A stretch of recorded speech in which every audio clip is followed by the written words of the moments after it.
forcibly displaced and deprived of access to food, water, shelter, and medicine. Even those displaced time and again, seeking safety, are targeted. No place is safe. My friends, the international humanitarian response in Gaza has been severely lacking, with the delivery of aid facing obstacles at every level. Humanitarian access cannot wait for a ceasefire and cannot be subject to the political agendas of any party. The people of Gaza are not looking to us for platitudes and speeches. They want action, and they need that now. As we gather here today with so much at stake, our immediate focus must go to 4 paramount issues. First, there is a need for a robust mechanism for coordination that engages all parties on the ground. Effective and comprehensive deconfliction between the actors on the ground is key to ensure aid agencies can act, organize, and perform their duties safely, sufficiently, and sustainably. Second, the land corridor is the most effective method for aid to flow into Gaza. International resources are critically needed to undertake this urgent endeavor. We must be ready now to deploy a sufficient number of trucks to deliver aid on a daily basis.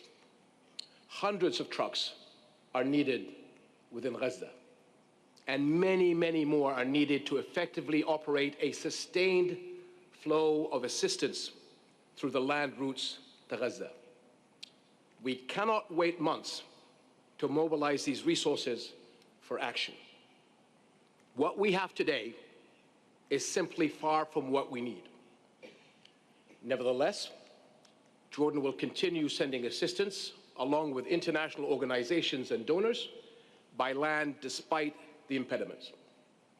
It will also continue its airdrop operations and will consider opportunities to use heavy-lift helicopters to deliver aid for the short term and once there is a ceasefire. Third, the quality and quantity of aid to Gaza is key and is equally important. Medicine, water, and shelter material should be delivered sufficiently and freely. We must ensure there are adequate stockpiles to deploy aid without delay as soon as we can ramp up the relief operations. Finally, and this is very important, I want to draw everyone's attention to the dire economic, political, and security situation in the West Bank, where hundreds of children have been killed and injured, while settler attacks, settlement expansion, economic sanctions, restrictions to movement of people, and violations of Muslim and Christian holy sites in Jerusalem are at their worst. Jordan has already started sending assistance to the West Bank months ago to support the Palestinian population in these dire conditions. We have provided over $25 million of food and medical aid since October 7th to the West Bank. And a Jordanian Army field hospital is operating in Nablus.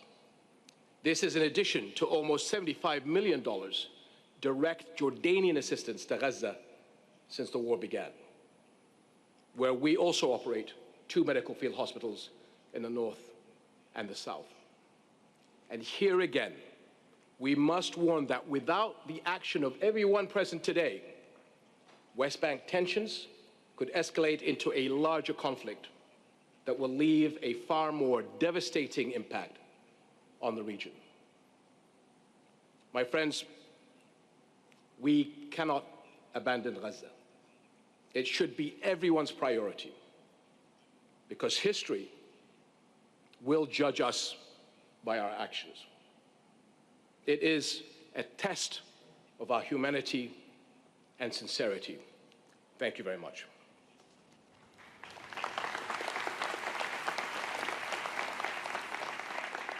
الكلمة الآن لأخوي فخامة. The speech now is for my brother, the President of the Arab Republic of Egypt. Thank you, Your Majesty, in the name of God, the compassionate, the merciful, my brother, King Abdullah, the second, the king of the Hashemite Kingdom of Jordan, Your Excellency Guterres, the Secretary-General of the United Nations, Your Majesties, Excellencies, and Highnesses, ladies and gentlemen, I direct my extended thanks to the Hashemite Kingdom of Jordan for hosting this important conference, and I appreciate His Majesty, King Abdullah II, and Secretary-General of the United Nations for their efforts towards ending the war against Gaza and their implementation of reducing and mitigating the massive repercussions. And I also thank all of the countries that have are presented here with all of your excellencies and presence here. Ladies and gentlemen, the people of Palestine that are surrounded by famine and horror and that are under the embargo, and they call all of the people and the conscience. They look at us with willingness, and they want us to that this meeting result in a different future, and they want their dignity to restored and their legitimate right of living in peace, and they also want some confidence in the international rights and the basis of human rights. Our responsibility in Gaza Strip with the unprecedented crisis lies on the Israeli side, and this is an intentional repercussional war of devastation against Gaza Strip and its infrastructure and its medical system. And they use famine and embargo to make the Strip unable to, so that nobody will live in it, and they do not respect the international treaties or humanitarian rights aspects. Our dear presence, Egypt, has warned of the intensity of the repercussions of this war and the repercussions of the Israeli military acts in Rafah, Palestinian city, that going forward with this have had the stop of the aid that used to enter through Rafah crossing. So therefore, from here, I demand the collaboration of all of the efforts of those who are here to take immediate, tangible actions to implement the following. First, Egypt welcome the UN Resolution 2735 and all of the other resolutions that are related and act as the full implementations, and we restrict the immediate ceasefire for the ceasefire in Gaza and releasing all of the hostages immediately, and the full respect of the international law and the humanitarian international law, and the necessity of supporting civilians and also protecting civilians and the working in the medical and service sectors and NGOs in the sector. Secondly, committing Israel to end this embargo and seize the fire, and also stopping the starvation in the Gaza Strip, and removing all of the impediments, and about the sustainable, all of the impact of the relief and the assistance from all of the crossings, and to secure the necessity to hand over all of these assistance to the inhabitants of the Gaza Strip in all of the sites, and the withdrawal from Rafah city. Thirdly, the availability of the UNRWA support so that they can play their vital and important role in assisting civilians of Palestine and working on implementing the resolutions of the UN Security, including 2720, and legitimating the mechanisms of the admission of assistance for all of the Gaza Strip. Fourthly, the availability of the return for the IDPs in the sector for their residential areas that were forcibly displaced from because of the Israeli war. Our presence here, military and security resolutions will not carry for our area unless more blood and more instability. The only way to prevail peace and stability and coexistence in the area is to tackle the roots of the conflict and having the two-state solution and giving the Palestinian the rights an independent state livable on the 4th of July 1967 with the capital, the Eastern Jerusalem, that have the full membership in the United Nations. And Spain and Ireland and Norway and Slovenia, they have recognized the Palestinian state, and I call all the countries of the world to do the same and to be in the right part of the security and peace and security. I thank you. Peace be upon all of you. شكرا فخامة الرئيس. Thank you, Your Excellency. The United Nations Secretary-General, Mr. António Guterres. Your Majesty, King Abdullah, Your Excellency, President al-Sisi, Your Highnesses, Excellencies, distinguished guests, ladies and gentlemen. Thank you for coming together for this urgent call to action for life-saving relief to the people of Gaza that are under fire in the most dramatic circumstances. It's now 8 months since the horrific Hamas terror attacks on 7 October and the abduction of Israeli men, women and children to Gaza. But 8 months of relentless suffering for Palestinian civilians in Gaza. The speed and scale of the carnage and killing in Gaza is beyond anything in my ears as Secretary-General. At least 1.7 million people, 75% of Gaza's population, have been displaced many times over by Israel military attacks. Nowhere is safe. Conditions are deplorable. The public health situation is beyond crisis level. Gaza's hospitals lie in ruins. Medical supplies and fuel are scarce or non-existent. More than 1 million Palestinians in Gaza do not have enough clean drinking water and face desperate levels of hunger. Over 50,000 children require treatment for acute malnutrition. And despite the ocean of needs, at least half of all humanitarian aid missions are denied access, impeded or cancelled due to operational or security reasons.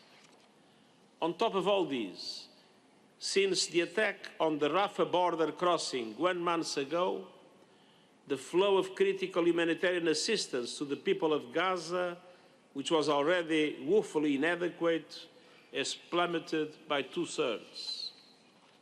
Excellencies, in the face of this calamity, the world has tried its best to save lives. And I want to express my gratitude to Egypt and Jordan for all their efforts. Your Majesty, through you, allow me to thank the people of Jordan for the relief provided, including through aid convoys, airdrops, and field hospitals. We all appreciate immensely your personal commitment to mobilize the international community and your persistent call for a robust coordination mechanism for the unimpeded and safe flow of sufficient aid to the people of Gaza. I urge the international community to support Jordan's efforts as it undertakes its critical role assisting the people of Gaza and serving as a key regional humanitarian hub. President al-Sisi, I also want to commend your critical leadership and that of the government and people of Egypt, not only in supporting humanitarian relief to the people of Gaza in so many ways, but also for your pivotal role in seeking an end to this tragic conflict and building a foundation for sustainable peace. And of course, we all salute the brave humanitarians in Gaza working in nightmare conditions to stem the suffering. Our Palestinian humanitarian colleagues in particular are working against enormous obstacles and near impossible conditions. Imagine their lives and circumstances, showing up for work when their homes are destroyed and their loved ones killed, putting themselves in humanitarian convoys even when they have been fired upon. Without those courageous individuals, the aid operations in Gaza would collapse, and UNRWA is the backbone of this humanitarian response, and it has suffered intolerably alongside the people it supports. I express my deepest condolences to the families and friends of the 193 UNRWA staff members who have been killed.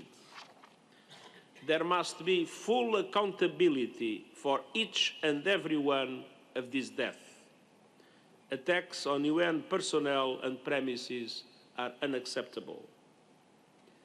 Excellencies, the horror must stop. It's high time for a ceasefire along with the unconditional release of hostages. I welcome the peace initiative recently outlined by President Biden and urge all parties to seize this opportunity and come to an agreement. And I call on all parties to respect their obligations under international humanitarian law. This includes facilitating the delivery of humanitarian aid both into and inside Gaza, as they have committed. All available routes into Gaza must be operational, and the land routes are absolutely crucial. I also welcome all coordinated efforts to fully operationalize the mechanism to facilitate aid into Gaza as mandated by Security Council Resolution 2720.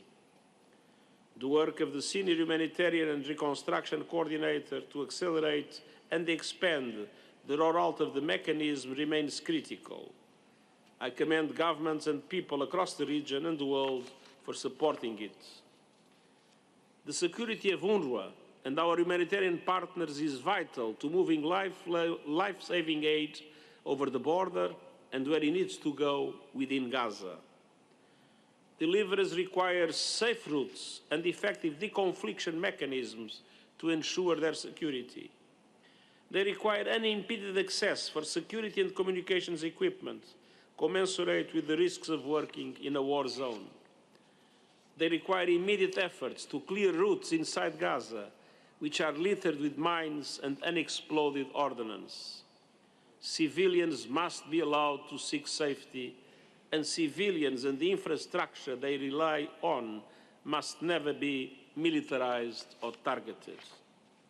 Excellencies, I also call for the world to stand united to safeguard UNRWA in the face of outrageous and relentless attacks. UNRWA's role will remain critical, not only during the conflict, but afterwards. Over 1 million deeply traumatized children in Gaza need psychosocial support and the safety and hope that schools used to provide.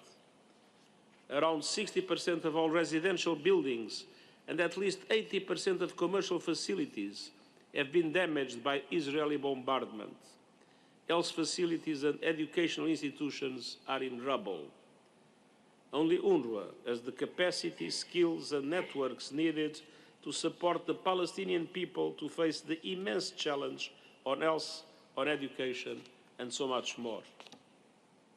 Excellencies, ultimately the solution to the humanitarian crisis in Gaza is political. The only way forward is through a political solution that opens a path to sustained peace based on two states, Palestine and Israel, living side by side in peace and security on the basis of the pre-97 lines and the relevant United Nations resolutions, previous agreements and international law, with Jerusalem as capital of both states. Let us keep working to make that a reality as we work to answer today's call to action for Palestinians in Gaza in such profound and immediate need, and I thank you.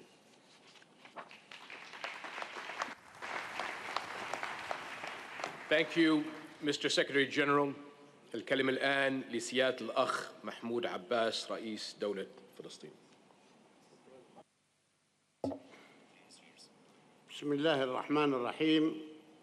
أتوجه بداية بالشكر لصاحب الجلالة الملك عبد الله الثاني وفخامة الرئيس عبد الفتاح السيسي ومعالي الأمين العام للأمم المتحدة أنطونيو غوتيريس على الدعوة لهذا المؤتمر الهام لتقديم المساعدات الإنسانية العاجلة للشعب الفلسطيني المنكوب والمدمر على أيدي قوات الاحتلال الإسرائيلي الغاشمة في قطاع غزة وفي الضفة الغربية.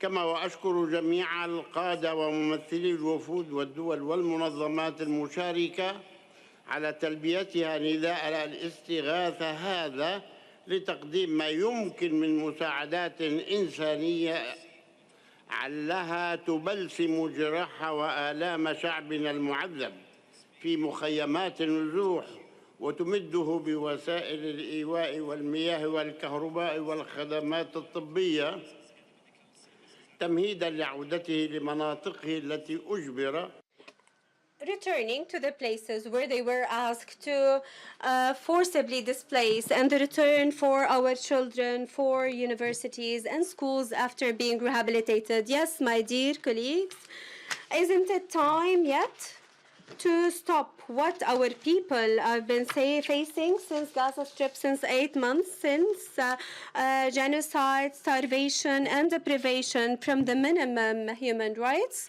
So this is apart from what our country is facing in Gaza from the occupation, terrorism, and the deprivation of their resources and lands, assaulting their dignity and sacred places. So over the 2 days, the 26th and 27th of last month in Brussels, the Palestinian state have presented their programs for relief and to return the main services and for the institutional reform, financial and economic stability. And it has announced its readiness to assume its responsibilities in Gaza Strip, as it is the case in the Gaza, the West Bank, in addition to all of Gaza crossings, and their full readiness to coordinate with countries and international organizations of relevance. And we call in this state our dear friends that are participating in this meeting to support the humanitarian relief that is presented through this conference. And the UN security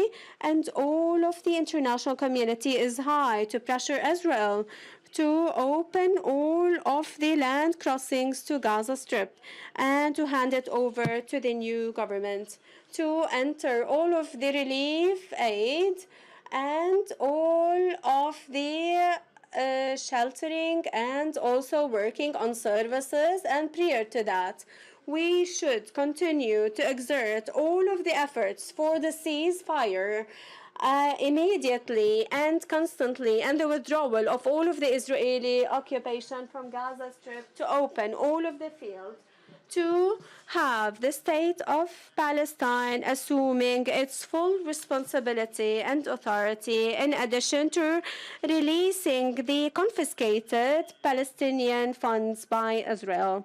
And we reiterate our confirmation that the political solution based on legitimate and the Arab initiative requires that Palestine gets its full membership in the United Nations and recognizing most of the countries with it, with extended thanks for the countries that have already done that, to pave the way to implement the two-state solution by ending the Israeli occupation from Palestine with its capital, the Eastern Jerusalem, on the 1967 and in accordance to the Security Resolution 194 to achieve the security in the world and the peace and security in the world. We reiterate our thanks for the head of the state, and we thank His Majesty the King and the people of Jordan for hosting this conference and the efforts that they exert to support the Palestinian people.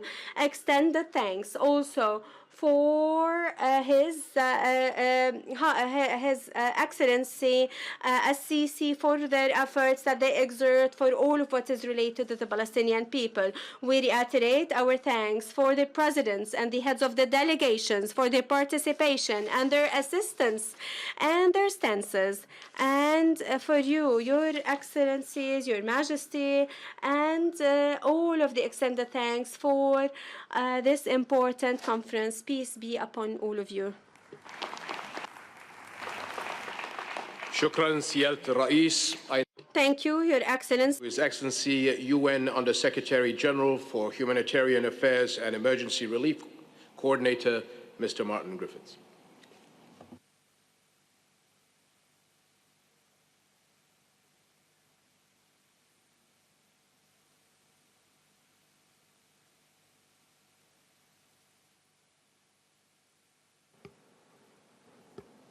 There you go. Thank you very much indeed for this opportunity to speak. Thank you, Your Majesty, Mr. President, Honorable Secretary-General, Excellencies, and friends of the people of Palestine. I want to add my thanks to Jordan, Egypt, and the Secretary-General for convening us here today in response to the humanitarian catastrophe in Gaza, and my appreciation to you all for your participation. As I have said, as we have all said many times in the past 9 months, what we witnessed since October the 7th last year is a stain on our humanity. I can only therefore echo the call to action so powerfully expressed by His Majesty King Abdullah, by His Excellency President Sisi, and of course the Secretary-General in their opening remarks. I can only reiterate the crucial importance of acting swiftly and decisively to pull Gaza and its people back from the abyss that they know so well. This morning, we met in 3 separate working groups to discuss and identify concrete priority tasks for this urgent action. And it is my privilege today to convey the outcomes of those working groups to this high-level segment. During these productive discussions, we heard from our co-hosts, Jordan and Egypt, UN agencies, NGOs, Red Cross, Red Crescent, movement partners, as well as donors and member states. The first working group considered the humanitarian needs and the requirements for getting humanitarian assistance into Gaza at scale and with the predictability required. The mechanism mandated by the UN Security Council and mentioned by the Secretary-General in Resolution 2720 for channeling aid to Gaza needs additional support to be fully operational inside Gaza, and I pay tribute to my colleague Sigrid Kaag, the Special Coordinator, the Senior Humanitarian Coordinator, for her efforts. All crossings, as the working group pronounced, must be open and functioning in full capacity. Entry requirements for humanitarian supplies and personnel must be streamlined. Safe, conducive, and enabling conditions for humanitarian aid workers have to be ensured for the effective reception and provision of aid to civilians in need throughout Gaza, and the UN flash appeal for Gaza must be fully funded. According to the United Nations and partners, $2.5 billion are estimated to be needed to provide aid for the people of Gaza from April until December 2024. This roughly provides for $930 million for food and nutrition, $400 million for health and medicine, $700 million for shelter and sanitation. And I should add that today we heard from Jordan an extrapolation of $300 million per month for essential commodities for the people in Gaza, a figure that was echoed by Egypt, and Jordan and Egypt both proposed additional estimations of $500 million for an optimal capacity for the flow of aid from these generous countries to benefit the people of Gaza. The second working group recognized the need for an immediate and permanent ceasefire, hardly a new call, and discussed means to overcome the significant challenges to the protection of civilians and the access, delivery, and distribution of humanitarian assistance to, within, and throughout Gaza. And the lack of supplies, equipment, rampant insecurity, and the utter devastation, including damage to roads and other essential infrastructure, was also well noted, and there was, of course, consensus on this devastation.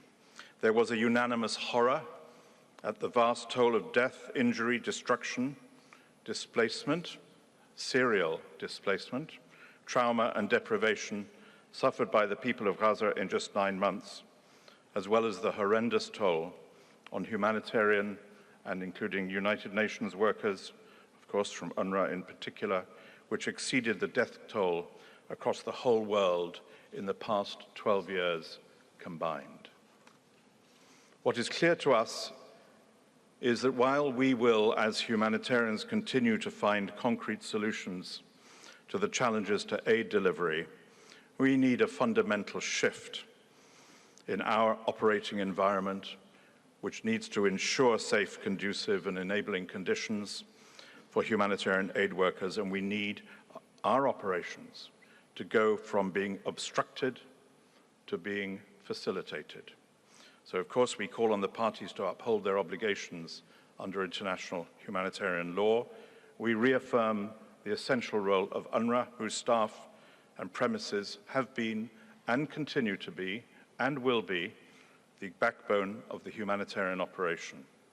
This working group stressed the need for these immediate measures to facilitate the delivery of aid. Number one, a functioning mechanism for operational coordination and notification. Number two, full access for basic equipment for safety and security of humanitarian staff. Number three, passable roads, clearance of explosive ordnance. Number four, unimpeded passage to distribute aid and access communities across Gaza. And finally, sufficient and predictable flows of fuel and prioritized aid, if you wouldn't mind. The third working group, the last, looked at the opportunities for supporting early recovery priorities in Gaza, recognizing the immense scale of destruction in Gaza, homes, schools, places of worship, water systems, etc. All participants in that working group agreed that planning for early recovery, even at this stage, surreal as this may seem, was vital to restoring dignity, rights, and hope among a traumatized population that has lost almost everything. Participants commended the initial recovery planning underway by the United Nations country team, including UNRWA, as well as the World Bank, the Palestinian Authority, and other partners, and pledged to support their initiatives. The participants once again reaffirmed the vital role UNRWA plays in the early recovery phase, especially in education, health, and psychosocial support. They stressed the critical importance in the early recovery phase of the removal of unexploded ordnance and the tons of rubble and debris, and we have seen recently statements by the United Nations about the extraordinary destruction of structures across Gaza. Provision of shelter, rehousing solutions, rehabilitation of food production, livelihood opportunities, support to the private sector, all of this must be included in plans for the reconstruction of Gaza that should start as soon as is humanly possible. Let us be clear, however, that with all this and none of this new, the only way to fully and effectively address the humanitarian needs in Gaza is, very simply, an immediate and permanent ceasefire.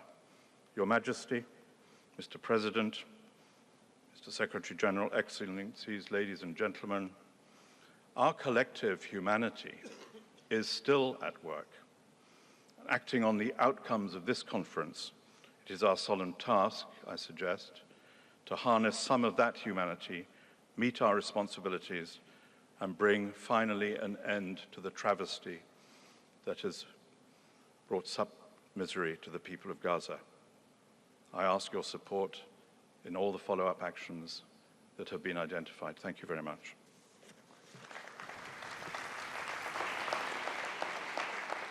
Thank you, Your Excellency. I now give the floor to President of the Republic of Cyprus, His Excellency, Mr. Nikos Christodoulis.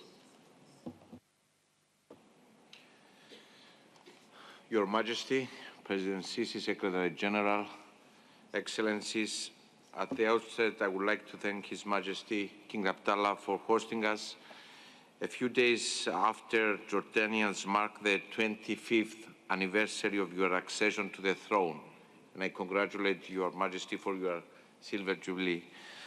I also wish to express my deep appreciation to King Abdullah, but also to President Sisi and the UN Secretary-General for convening us here today. This summit and your call for action are significant and timely, not just for Gaza, but for our region and beyond. Dear friends, Jordan and Egypt are pillars of peace and stability in this region. A continuation and an escalation of the crisis in Gaza will impact them directly and will also have extensive and unpredictable regional reverberations. So when they call on us to mobilize further support, enhance donor coordination and efficiency, we need to heed their call. Cyprus is present today at this summit as a country in the region and of the region, as a European Union member state closer to the region, but also as a neighbor and part of the region. My country had a distinct responsibility and a moral duty to act in addressing the humanitarian crisis in Gaza. This is why we have established a maritime route for delivering humanitarian assistance to the ones in need in Gaza. The maritime corridor is the realization of a moral obligation, but also the expression of our wish to be present, to be active, and to help in any way that we can in reducing the suffering of people. The maritime route complements existing humanitarian routes, primarily Egypt's Rafah crossing point, as well as Jordan's invaluable efforts through land and air. Through the Cyprus Maritime Corridor, additional volumes of much-needed humanitarian assistance has been delivered to Gaza. Our goal is for this flow of assistance to continue and further increase. And to this end, I want to express my gratitude to the efforts of the many stakeholders in the region and beyond. I want to particularly note the contribution of the United States, the European Union, as well as the United Arab Emirates' important and persistent support. The backing of all of our partners has been vital for this route to open and effectively operate. I also want to take the opportunity to personally thank the UN Senior Coordinator, Sigrid Kaag. Her support and assistance implementing UN Security Council Resolution 2720 by rolling out the UN digital database in Cyprus has helped this maritime route in facilitating, monitoring, and verifying the flow of aid from Cyprus and from the US pier into Gaza. I invite all stakeholders to support the important work of Ms. Kaag. Dear friends, I echo King Abdullah, President Sisi, and Secretary-General Guterres' call for action. It is imperative on all of us to do our collective utmost, No matter how big or small our domestic economies are, how near or far we are from Gaza, we all need to take that extra step, send more humanitarian and financial assistance, support UN Senior Coordinator GAC's mandate, support the UN humanitarian agencies on the ground. In closing, I would like to stress that the only way for a sustainable solution is the revival of the two-state solution in line with the UN resolutions. As I stated during the Cairo summit last October, we have no other option but to create the conditions for the resumption of a meaningful peace process. Thank you very much. أشكر فخامة الرئيس نيكوس رئيس جمهورية قبرص على كلمته، وأعطي الكلمة الآن لفخامة الرئيس بول كاغامي رئيس جمهورية رواندا، فليتفضل.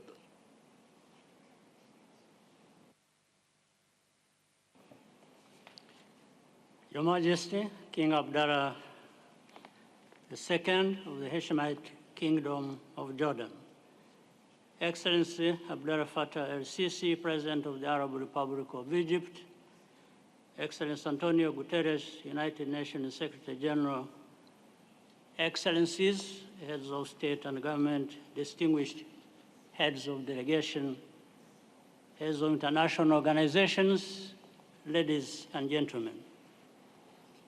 Allow me first to commend His Majesty King Abdullah, along with President Sisi and Secretary-General Guterres, for convening this conference and associating us with such a noble cause. Evidently, the problem at hand is a very complex one. However, that does not mean it is insurmountable. A crisis like this seems to shrink the world. As we gather here, including those of us from other regions, we are all compelled to join forces with a sense of heightened urgency to find a lasting solution. The powers, means, and capacity represented in this room today cannot fail to prompt immediate action to bring an end to the terrible suffering of countless innocent civilians as we are seeing every day.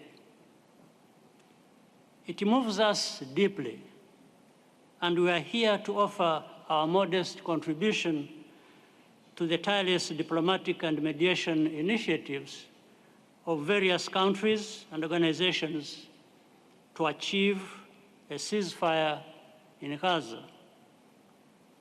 These efforts that have been ongoing must be acknowledged and supported so that we see tangible results as quickly as possible to ensure the protection of children and their families and the alleviation of their devastating circumstances. Facilities such as schools and hospitals or places of refuge where people congregate should neither be used by combatants nor targeted by military operations. The erosion of basic principles against the targeting of civilians under any circumstances is a cause for alarm, because we are not just talking about legal obstructions, but actual human lives. Humanitarian action addresses the immediate needs of people trapped in the horrors of conflict. Ultimately, however, the end we all seek is progress towards a durable security framework and a long-term political solution. Rwanda remains ready to play its part to support this process, determined in our belief that it is possible to see an end to this crisis soon. Once again, I wish to thank the conveners of this conference for taking the lead to ensure that the humanitarian mission in Gaza can be fulfilled. I thank you for your kind attention.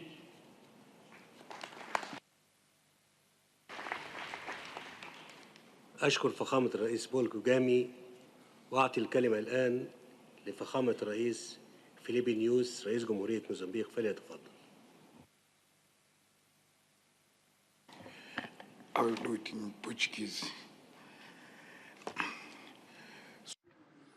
Your Majesty Abdullah II, King of Jordan, the humanity admires your courage and your determination. Your Excellency Abdel Fattah al-Sisi, President of the Arab Republic of Egypt. Egypt personalizes the humanism of our continent, the African continent.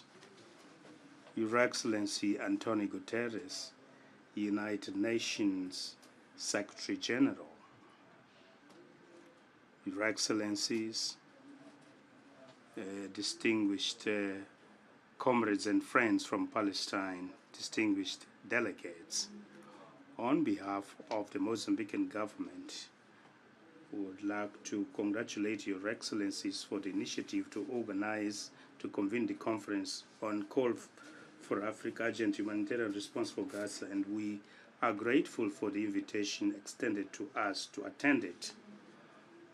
We are honored to convey the message of friendship and solidarity of the Mozambican people to the people of Palestine, particularly the people of Gaza that has experienced an unprecedented humanitarian tragedy. Military hostilities in the Gaza Strip have caused the death of thousands of innocent people, including children and women, and the devastation of socioeconomic infrastructure. It would be of a high moral value to avoid hindrances in the provision of humanitarian assistance to the people in need. This conflict is reaching catastrophic proportions when, in the face of reiterated calls from the international community for its cessation, attacks on civilian and humanitarian staff persist in violation of standards of the international humanitarian law and of the human rights of the Palestinian people. Your Majesty, Your Excellencies, along our history as a country, we have had our share of painful experiences of wars and armed conflicts. It is on the basis of those rules of the law of armed conflicts that Mozambique is firmly opposed to a forced displacement of the Palestinian civilian population. The antidote used for the settlement in Mozambique was a dialogue, which we regret having come too late when many lives had already been lost. Therefore, the Republic of Mozambique joins the Call for Action initiative, which calls for the end of the Israeli military operations in Gaza and Rafah, which violate all humanitarian and moral standards in the time of war.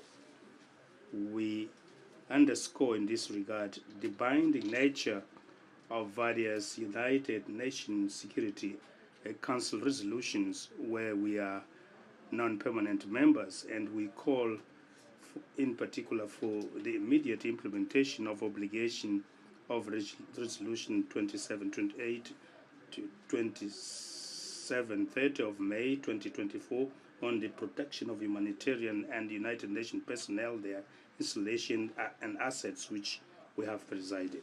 Your Majesty, Mozambique supports the conclusion submitted by the Working groups on the pertinent need and urgency to provide humanitarian assistance and protection of civilians commensurate to the needs of the Palestinian people without any preconditions of political nature. I conclude our statement by reiterating our invitation to Israel to put an end to atrocities and all hostilities perpetrated against innocent people, and Mozambique stands ready to render its contribution to ensure the resolution of this protracted conflict through dialogue between the parties. We believe that the recognition of the two-state principle in an environment of peace, coexistence, and mutual respect may bring about the regional stability that we so dearly desire. Thank you very much for your attention. أشكر فخامة رئيس جمهورية موزمبيق وأعطي الكلمة الآن لفخامة رئيس المنتخب لجمهورية إندونيسيا برابو سوبيانو فليتفضل. Bismillahirrahmanirrahim. Assalamualaikum warahmatullahi wabarakatuh. Your Majesty, King Abdullah II of Jordan, Your Excellency, President Abdel Fattah, al-Sisi of Egypt, Your Excellency António Guterres, Secretary-General of the United Nations, Your Excellency President Mahmoud Abbas of the State of Palestine. On behalf of the government of Indonesia, I would like to thank Jordan, Egypt, and the United Nations for convening and hosting this crucial meeting.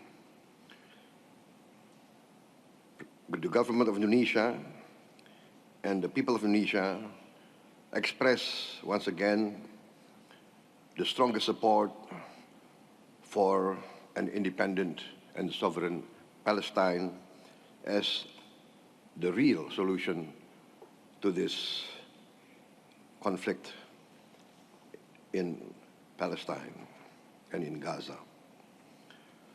We look with the world today with horror, dismay, and astonishment at the fact that nations that consider themselves modern and civilized can perpetrate flagrant violations of international humanitarian law. The targeting of civilians and civilian infrastructure is in direct violation of the laws of modern warfare. We call on both sides to respect the laws of warfare. We call on all great powers to use their great influence to enforce the Convention of International Law. We call on the findings of the International Court of Justice to be enforced. The humanitarian catastrophe unfolding before our eyes must be addressed immediately. Indonesia was one of the first to support the proposals recently announced by the President of the United States, Mr. Biden. This calls for an immediate ceasefire and subsequent phases leading to a real and lasting solution to the Palestine issue. Indonesia is ready to contribute to all efforts that can lead to this ceasefire, this immediate ceasefire, and to take part in all the phases following such an immediate ceasefire. We will significantly increase our contributions to UNRWA and other immediate humanitarian assistance. We are ready to deploy more medical teams and a field hospital to operate in Gaza. We are also ready to once again deploy a hospital ship and also to deploy air assets to take part in airdrops when necessary. We are also willing to evacuate 1,000 patients to be treated in Indonesian hospitals and to be returned to Gaza once they recover and the situation in Gaza becomes normal. We are also willing to evacuate children and orphans to be given post-trauma treatment and schooling, and to be returned back to Gaza when the situation becomes normal. Ladies and gentlemen, although we are willing to support and contribute to all these efforts, the final solution to this problem is a two-state solution. Only with a two-state solution, with Palestine and Israel living side by side in security and safety, can we resolve this problem. Thank you very much. أشكر فخامة الرئيس برابو سبيانو وأعطي الكلمة. Your Excellency, thank you. And I give the floor right now to His Excellency, the representative of Spain. The floor is yours.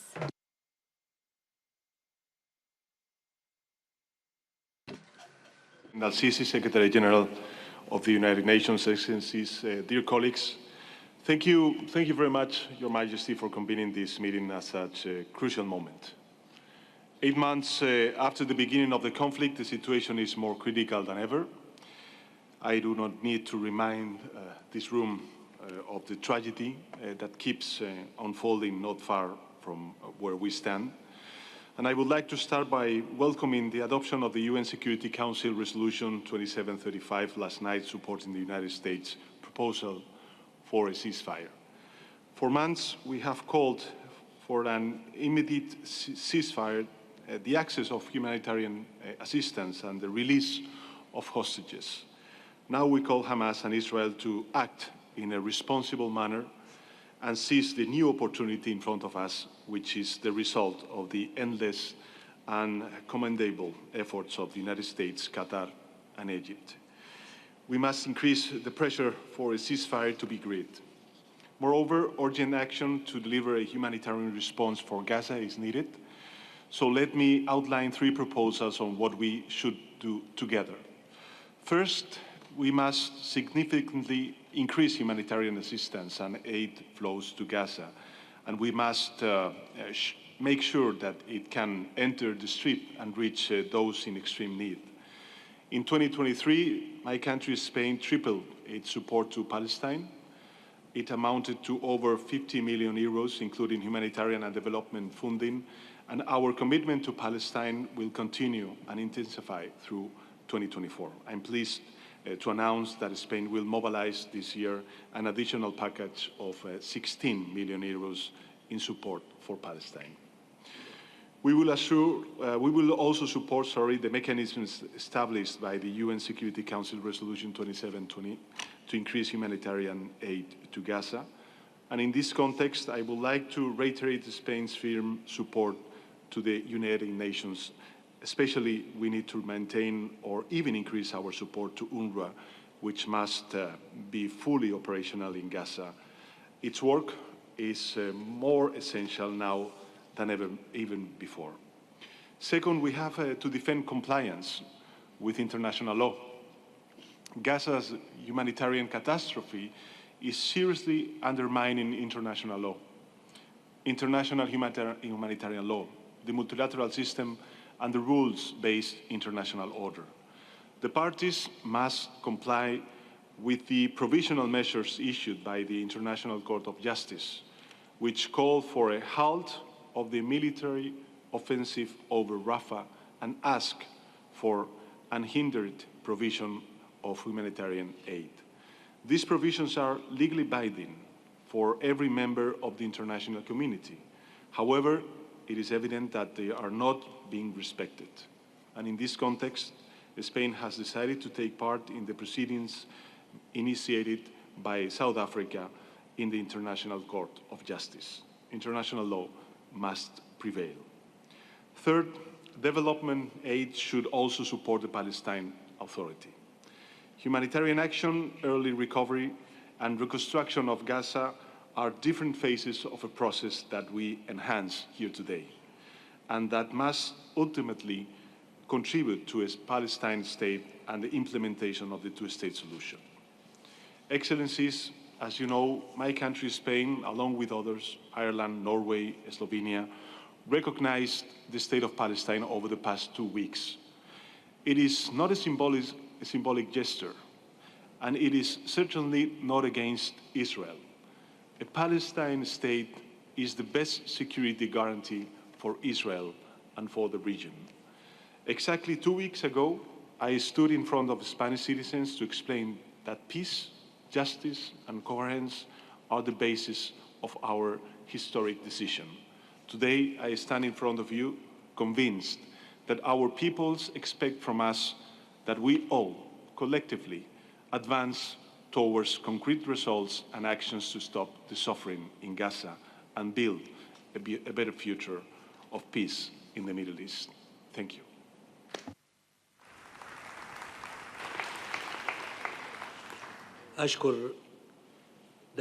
I thank His Excellency Pedro Sanchez, and I give the floor right now to my colleague, the Prime Minister of Iraq, our Dariq Mohammed al-Shia al-Sudani. The floor is yours.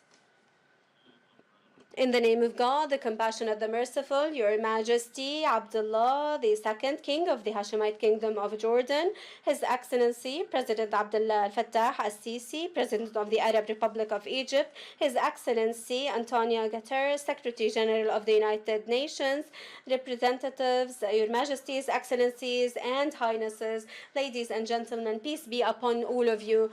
We extend our thanks and gratulation for the Hashemite Kingdom of Jordan for hosting us for this important conference at this critical time. Extended thanks for Egypt and to the United Nations for their participations in this urgent humanitarian response for Gaza. And we meet today to identify the methods for responding to the international humanitarian crisis that is expanding because of the aggression on Gaza. And I will not go into the details of the suffering or the assistance that Iraq have sent or that we are ready to send, because it is the least that we can do. But we reiterate the initiative that we have launched in the Peace Conference 2023 in Cairo to establish a fund to support Gaza after the aggression, and to set an assessment that identify the needs and to give the commitments between us in a methodological way. This aggression on Gaza have exposed their lack of responsibility in the genocide that is taking place and the breaches for all of the laws, and with these violations of human rights by the occupants, because the numbers of the victims are massive and they are martyrs in front of God. And with all of these factors that we could not mention, well, we see that the world is hiding behind shameful and shy positions that are not really responsible. The barbarianity of this aggression have aggravated the economy and devastated the economy that was already suffering from economic problems as a result of the violations of the occupations. And the number of the IDPs of Gaza is more than 80% of the number of the inhabitants in Gaza. That is about 2,003,000 people, and 500,000 workers have left their work because of the war. And today, this aggression have devastated 370,000 houses, and more than 35% of the water and irrigation and the water and the sewage systems and the electricity were devastated. And the electricity have stopped since November 2023, and it is in need of 400,000 of fuel a day. as the infrastructure was devastated in education, the laboratory, and many schools and universities were demolished, and the numbers who have lost their studying, and 82% of schools are out of service, and about 625,000 have been deprived from education in all of the sectors, and more than 5,500 students, 50,000 students have martyred, and 95 university professors martyred, and more than 8,000 have been injured among the students, and also teachers. And the health sector was also suffering from the attacks, and the world have followed lively the shelling of schools and the massacres that have been taken against the health workers and patients. After 35 hospitals in Gaza, 32 of which are out of service, as mostly are partially or fully destroyed. And to confirm of the brutality of this aggression, and we work on this sector, and because of the aggression, more than 890 sites were demolished, and 13 libraries were demolished, and 227 mosques and 3 churches were destroyed.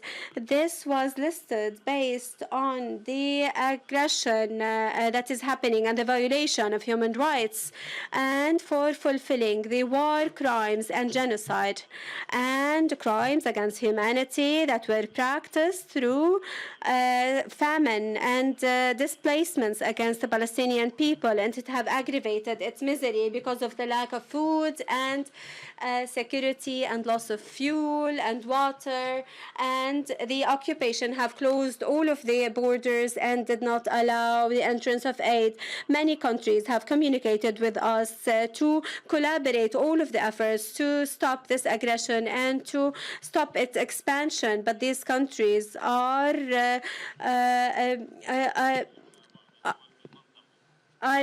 working with us to try to mitigate this aggression against the Palestinian people, and Iraq thinks that we need to work actively on this side.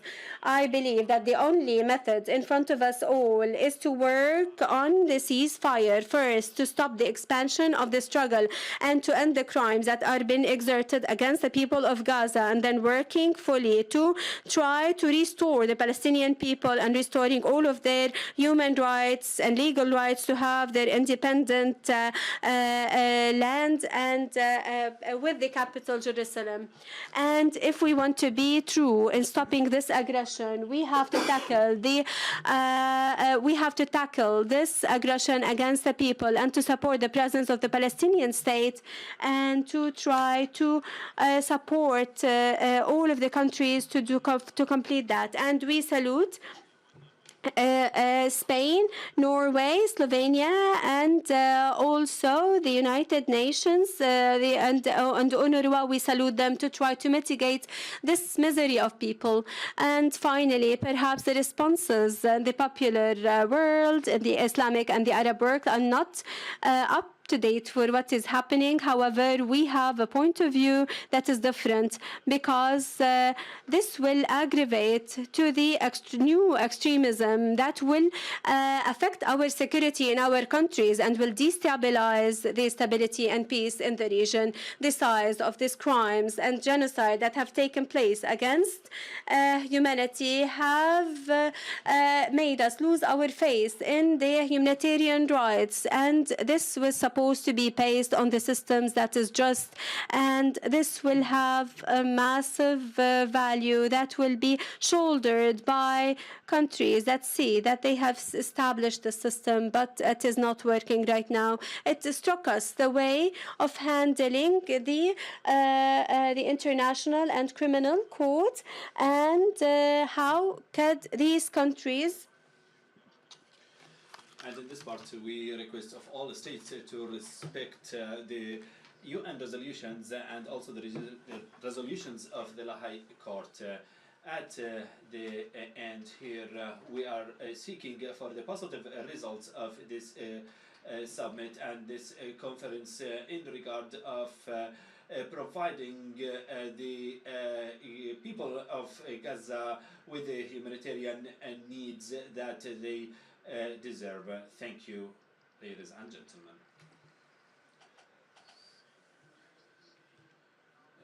شكرا صاحب الفخامة. الآن أعطي المايك لرئيس وزراء سلوفينيا الدكتور روبرت كولوب.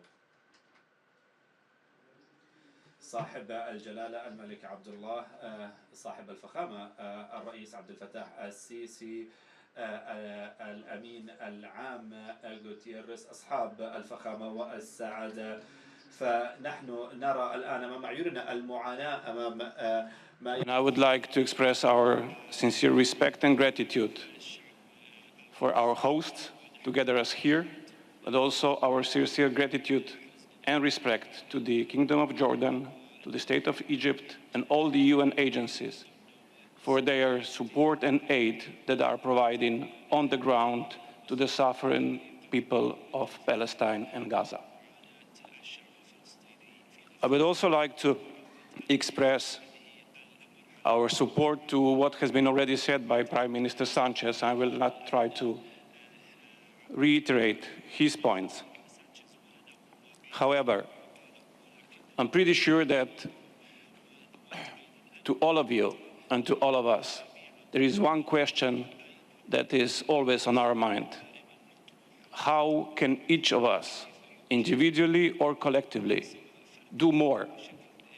How can we contribute in order to alleviate the suffering? How we can contribute to bring to peace? Slovenia is not the largest or the richest country in the world, but that is no excuse for us not to act, and not to act decisively. And we did. Slovenia is also a member of European Union and also a non-permanent member of United Nations Security Council. And we used both of the platforms to raise our voice in the name of the Palestinian nation, to raise our voice when it comes to political support, either in supporting all of the resolutions of the United Nations, calling for ceasefire, calling for peace. We also raised our voice in the European Council, calling to all the member states of Europe to show solidarity with the Palestinian nation. Not all of the calls have been heeded yet, but that will not prevent us or stop us to call more, even more decisively in the future. But that is not all. Slovenia has also joined and participated in the Jordan efforts in bringing humanitarian aid to Palestinian people in Gaza. Slovenia, when it was at worst, supported UNRWA. When the allegations of Israel against UNRWA were at its highest, we increased our financial support to UNRWA to demonstrate our complete trust by tenfold. That's how we showed our trust in UNRWA. It was not just talking. We put the money on the table as well. And we will continue to do so, to support UNRWA in every and each manner that we can. But we also firmly believe that the peace solution can only come through a two-state solution. And for that reason, just last Tuesday, our parliament, our state, recognized the sovereign independent state of Palestine. Because there is no way forward but a way towards sustainable peace. And if today we can contribute a small step in that direction, it is a step worth taking. And for that, I express my gratitude to all of you for being here and to making that step. Thank you. Thank you, Your Excellency. I now give the floor to the caretaker Prime Minister of the Lebanese Republic, His Excellency Mr. Najib Mikati. جلالة الملك عبد الله الثاني، فخامة الرئيس عبد الفتاح السيسي. Your Excellency António Guterres, Your Majesties, Excellencies, we attend today to the support of Gaza. I come here today from a country that suffer from the repercussions of this war on their land, and so the results of the devastation that Israel is following is unprecedented in the world, and we suffer it on our southern territories that have lots of martyrs and engineers, and it's a land that is burned by the criminality and the devastation to continue what is happening in Gaza. And from this podium, we call the countries of the world to enter and to stop what is happening after 75 years of ignoring the rights of Palestinian people, hoping that the decision of the resolution 2735 that was issued yesterday, and this is the first step, even if it is humble, towards stability, to reach peace intended so that the Palestinians get their right in their independent country. And we could not do that without the reality of the first. Yes, Our Excellencies, Lebanon feels the bitterness and carry the issues of the world because Arabs are our families, and we have paid lots of people and the infrastructure devastation, and we are ready today to relieve the injured in Gaza, especially children in our hospitals, and to support them. And this is a part of our solidarity, in addition to prepare staff and rehabilitate them, for compensating for them for that, as Israel have killed many in the health sector. And we are ready to cooperate with the Palestinian Authority to achieve the administrative requirements to facilitate the entrance of the injured and their return quickly to their country. Our dear friends, you can imagine the harm that Lebanon have faced since the aggression in the past October. The massive damages for health sector, agriculture, livestock, and educational. Our South and its people are in a calamity that we cannot describe, and the constant aggression is killing and destructing methodologically to turn the southern of Lebanon to an arid land. And therefore, I present this to you so that you can be as you were before. Lebanon is your second country, and we are fully agreeing that you can extend our thanks and support to assist people in their support of the reconstruction of Lebanon, because Lebanon will stay a country that is important for you. Thank you very much.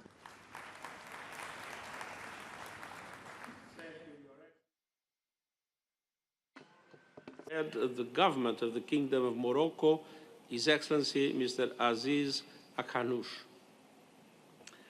صاحب الجلالة الملك عبد الله الثاني. Your Excellency, Your Majesties, our dear friends, I'm delighted to convey my greetings from King Mohammed As-Sadis. May God bless him, to his brother, His Majesty King Abdullah, the second king of the Hashemite Kingdom of Jordan. And I'm also delighted to convey my appreciation of His Majesty to His Excellency President Abdel Fattah al-Sisi, President of the Arab Republic of Egypt, and to His Excellency António Guterres, Secretary-General of the United Nations.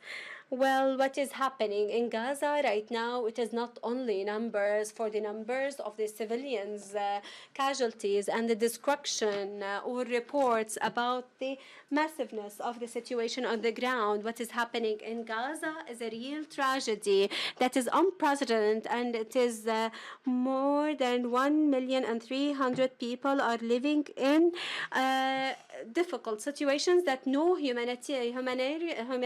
a human person can have. And for the lack of humanitarian aid, living in this place is hell on earth in the absence of security and food and medicine and water.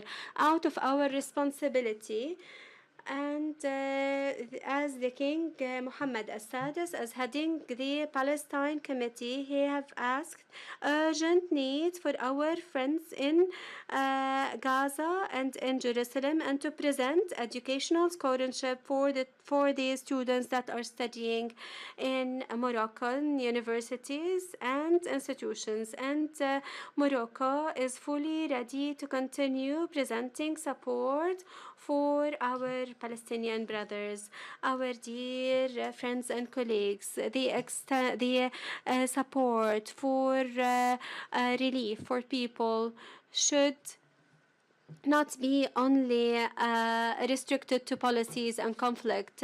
King Mohammed VI, the head of Jerusalem Committee, have stressed the importance of moving forward urgently for the access of humanitarian aid and without any restrictions and from all of the borders, so that we can end this humanitarian tragedy. And from here, the kingdom stresses the empowerment of the United Nations and the organizations working in the humanitarian aspect, especially the UNRWA, to enable them to conduct their attributed tasks without any hindrance. And then this have proven that this is the pivotal source of life that supports the Palestinians. And also Morocco, headed by His Majesty King Mohammed Al-Sadis, God bless him, condemned fully the forced displacement of civilians and without any justifications. Your Excellencies, Your Majesties, Your Excellencies, Your Highnesses, the solutions, plenary solutions will not bring peace. Continuing forward in managing the conflict without any horizon, it will not get sustainable solutions. His Majesty have confirmed in more than one occasion the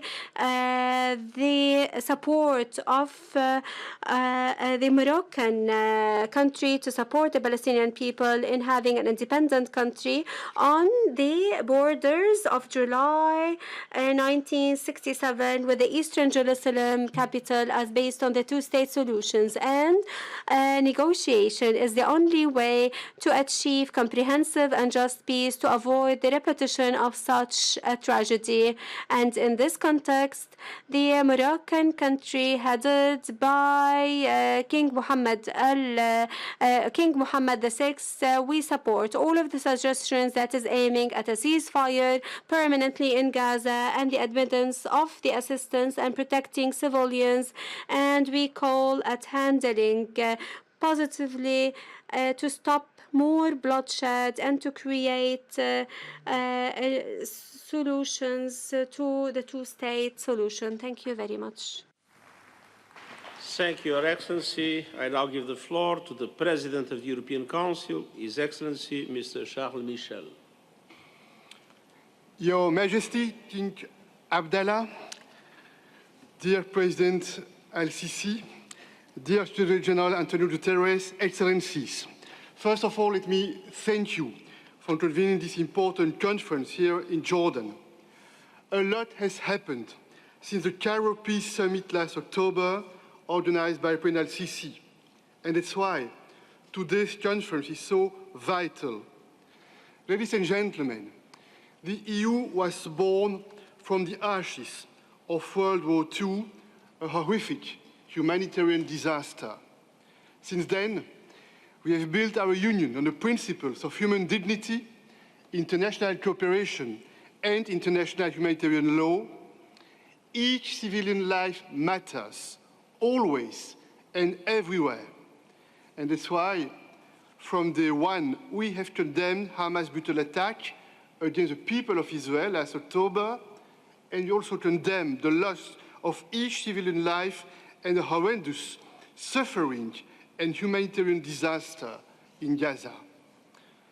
Ladies and gentlemen, the EU has three key priorities: ending the war, more humanitarian assistance, and a political process.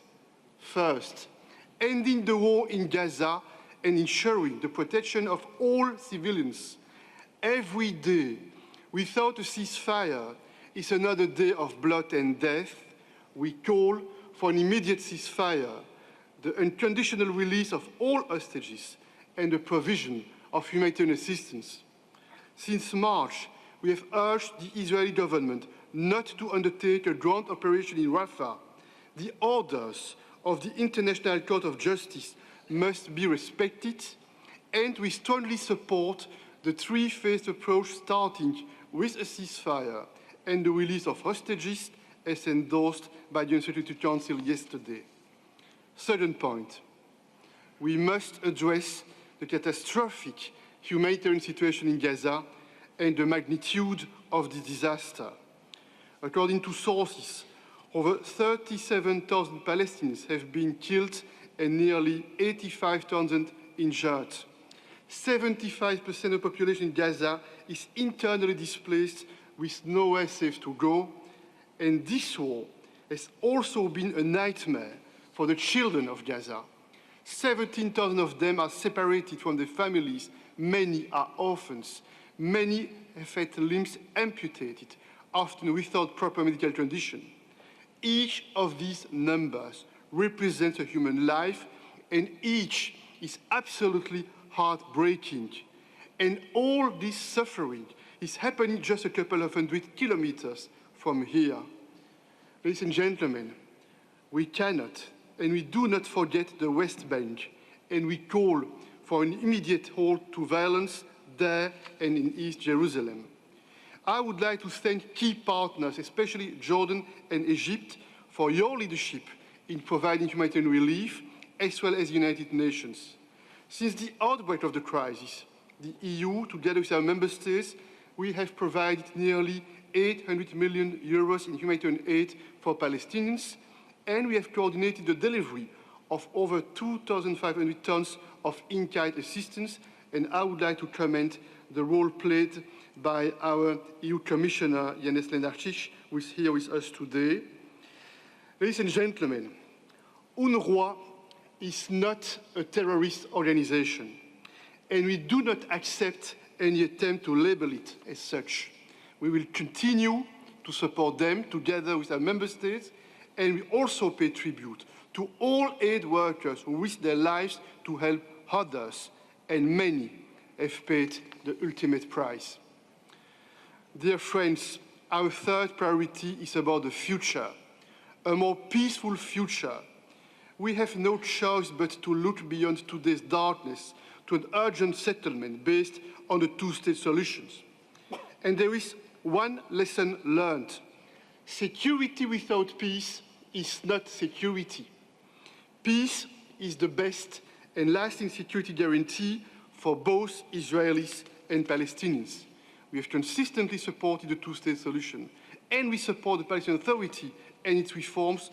This will bolster its legitimacy and credibility to deliver for its people, and that's why we do not accept that Israel withholds crucial clearance revenues, which undermines the Palestinian Authority. Dear friends, the EU has built a union founded on forgiveness, reconciliation, and human dignity. We believe in international humanitarian law and international justice. We will always be on the side of humanity, not on the side of hatred. And that's why we believe in the words of Eleanor Roosevelt. She said, "It is not enough to talk about peace. One must believe in it. It's not enough to believe in it. One must work at it." Humanity has no borders. It has no religion and no skin color. It's universal. Let's work together to build a safe and peaceful future for this region and its children. You can count on the EU. I thank you. Your Excellencies, ladies and gentlemen, thank you very much. This is the end of the plenary session. Session is adjourned, and we will continue our deliberations after lunch. Thank you very much.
Excellency, U.S. Secretary of State, Mr. Antony Blinken.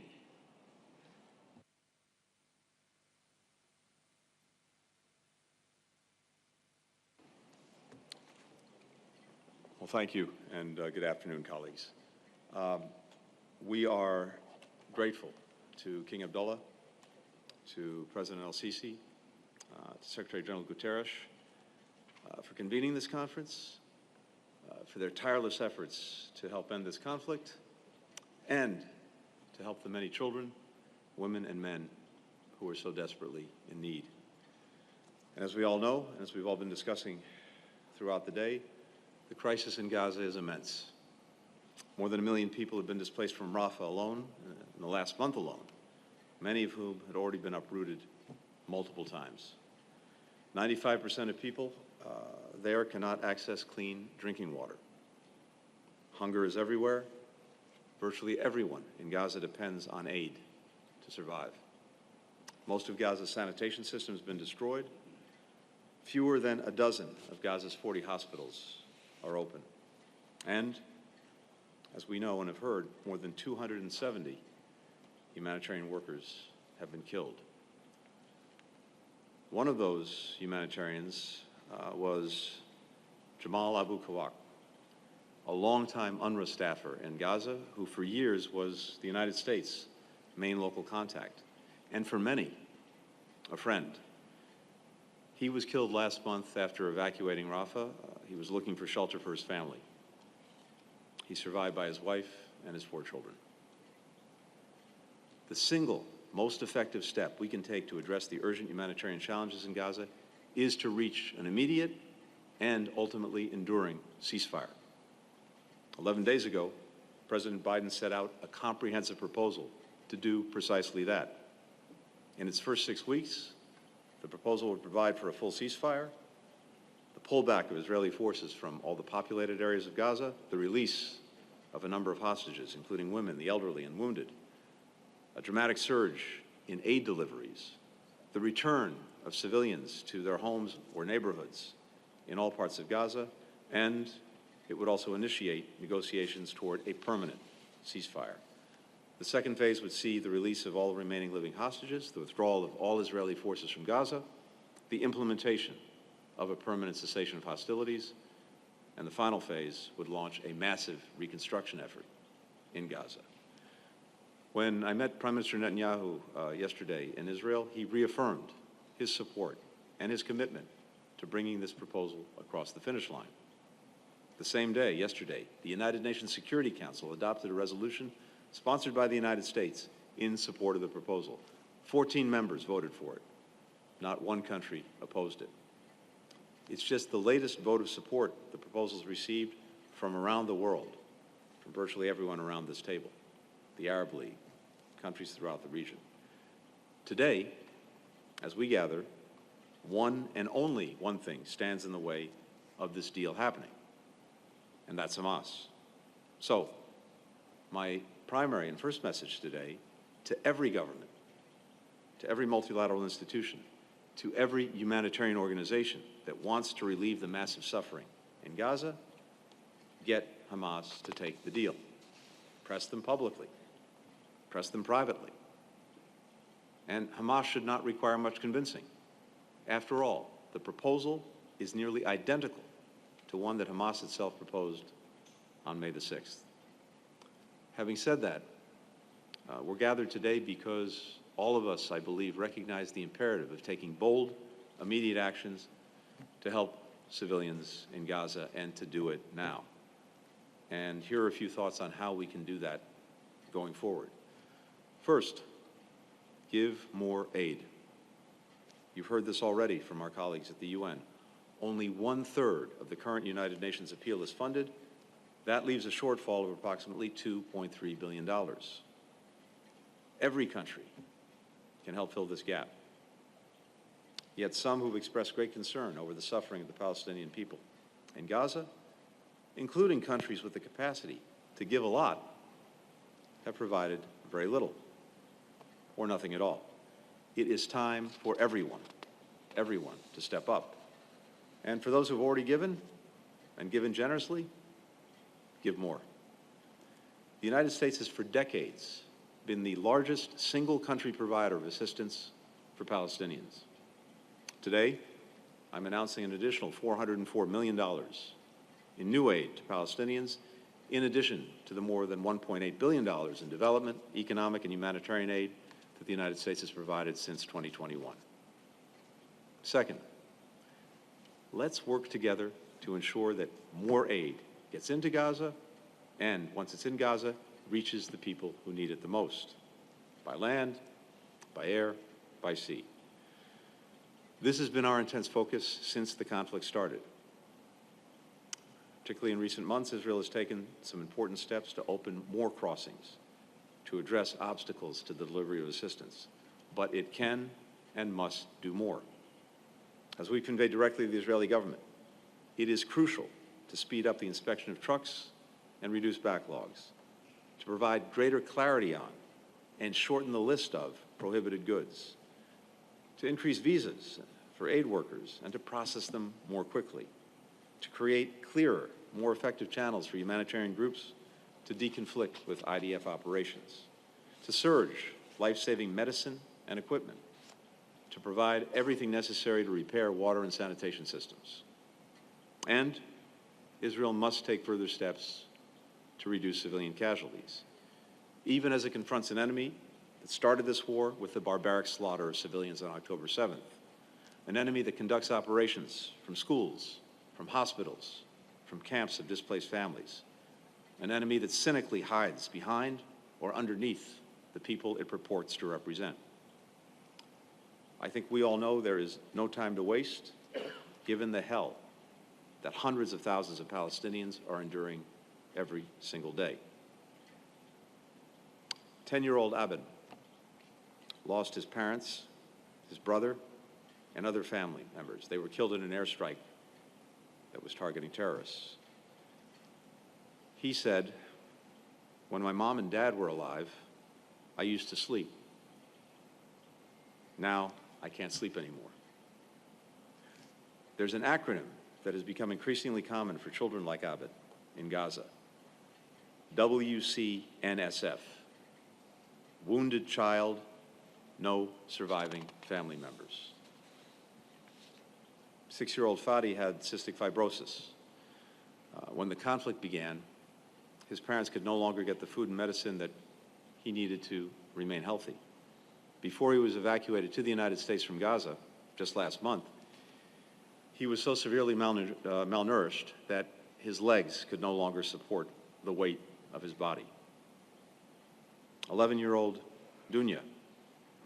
She lost her parents, her brother, her sister when their home was struck in Khan Yunis. She said this, "I lost my leg, I lost my family, but I still have dreams. I want to get a prosthetic leg. I want to travel. I want to become a doctor. I want for this war to end and our children to live in peace." These three children, Abed, Fadi, Dunya, and all the Palestinian civilians suffering in Gaza, we know they're not numbers, they're not abstractions. They're human beings, they're children, they're women, they're men, who all want the same things that we want for ourselves and for our loved ones.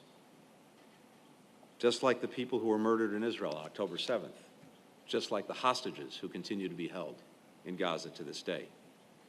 So we all have to recommit to doing our part to ensure that these individuals can not merely survive, but that they can live in peace. They can have their rights respected. They can have an opportunity to realize their dreams.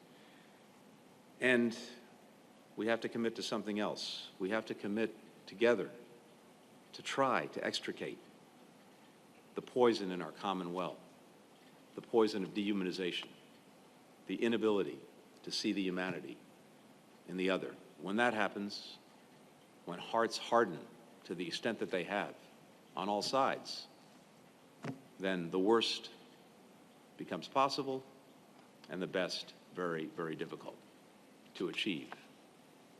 But if we can see the humanity in everyone and commit to do everything we possibly can to uphold that humanity, then everything's possible. So let's do more than just call for a better future for Palestinians and Israelis.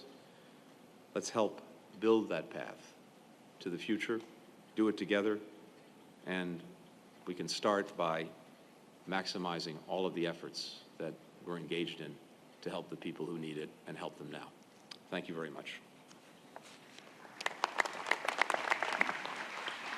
Thank you, Mr. Secretary. If I may call His Excellency Deputy Prime Minister and Foreign Minister of Pakistan. Thank you, Chair. Let me begin to thank the co-host of today, His Majesty King Abdullah II, His Excellency President Sisi, His Excellency Mr. António Guterres, Secretary-General of the United Nations, Highnesses, Excellencies, ladies and gentlemen, good afternoon and Assalamu alaikum. We are meeting at the shadows of the gravest crimes committed since the Second World War, Israel's ongoing 8 months genocide, and the military aggression in Gaza has killed more than 37,000 Palestinians, injured over 84,500, with a disproportionate number being women and children, and displacing the entire 2.3 million residents of Gaza. Excellencies, Israel has acted with complete impunity and utter disregard for international law, the UN chapter and the charter, and the collective will of the international community. Starvation has been employed as a tool of warfare. Humanitarian supplies and life-saving assistance have been impeded.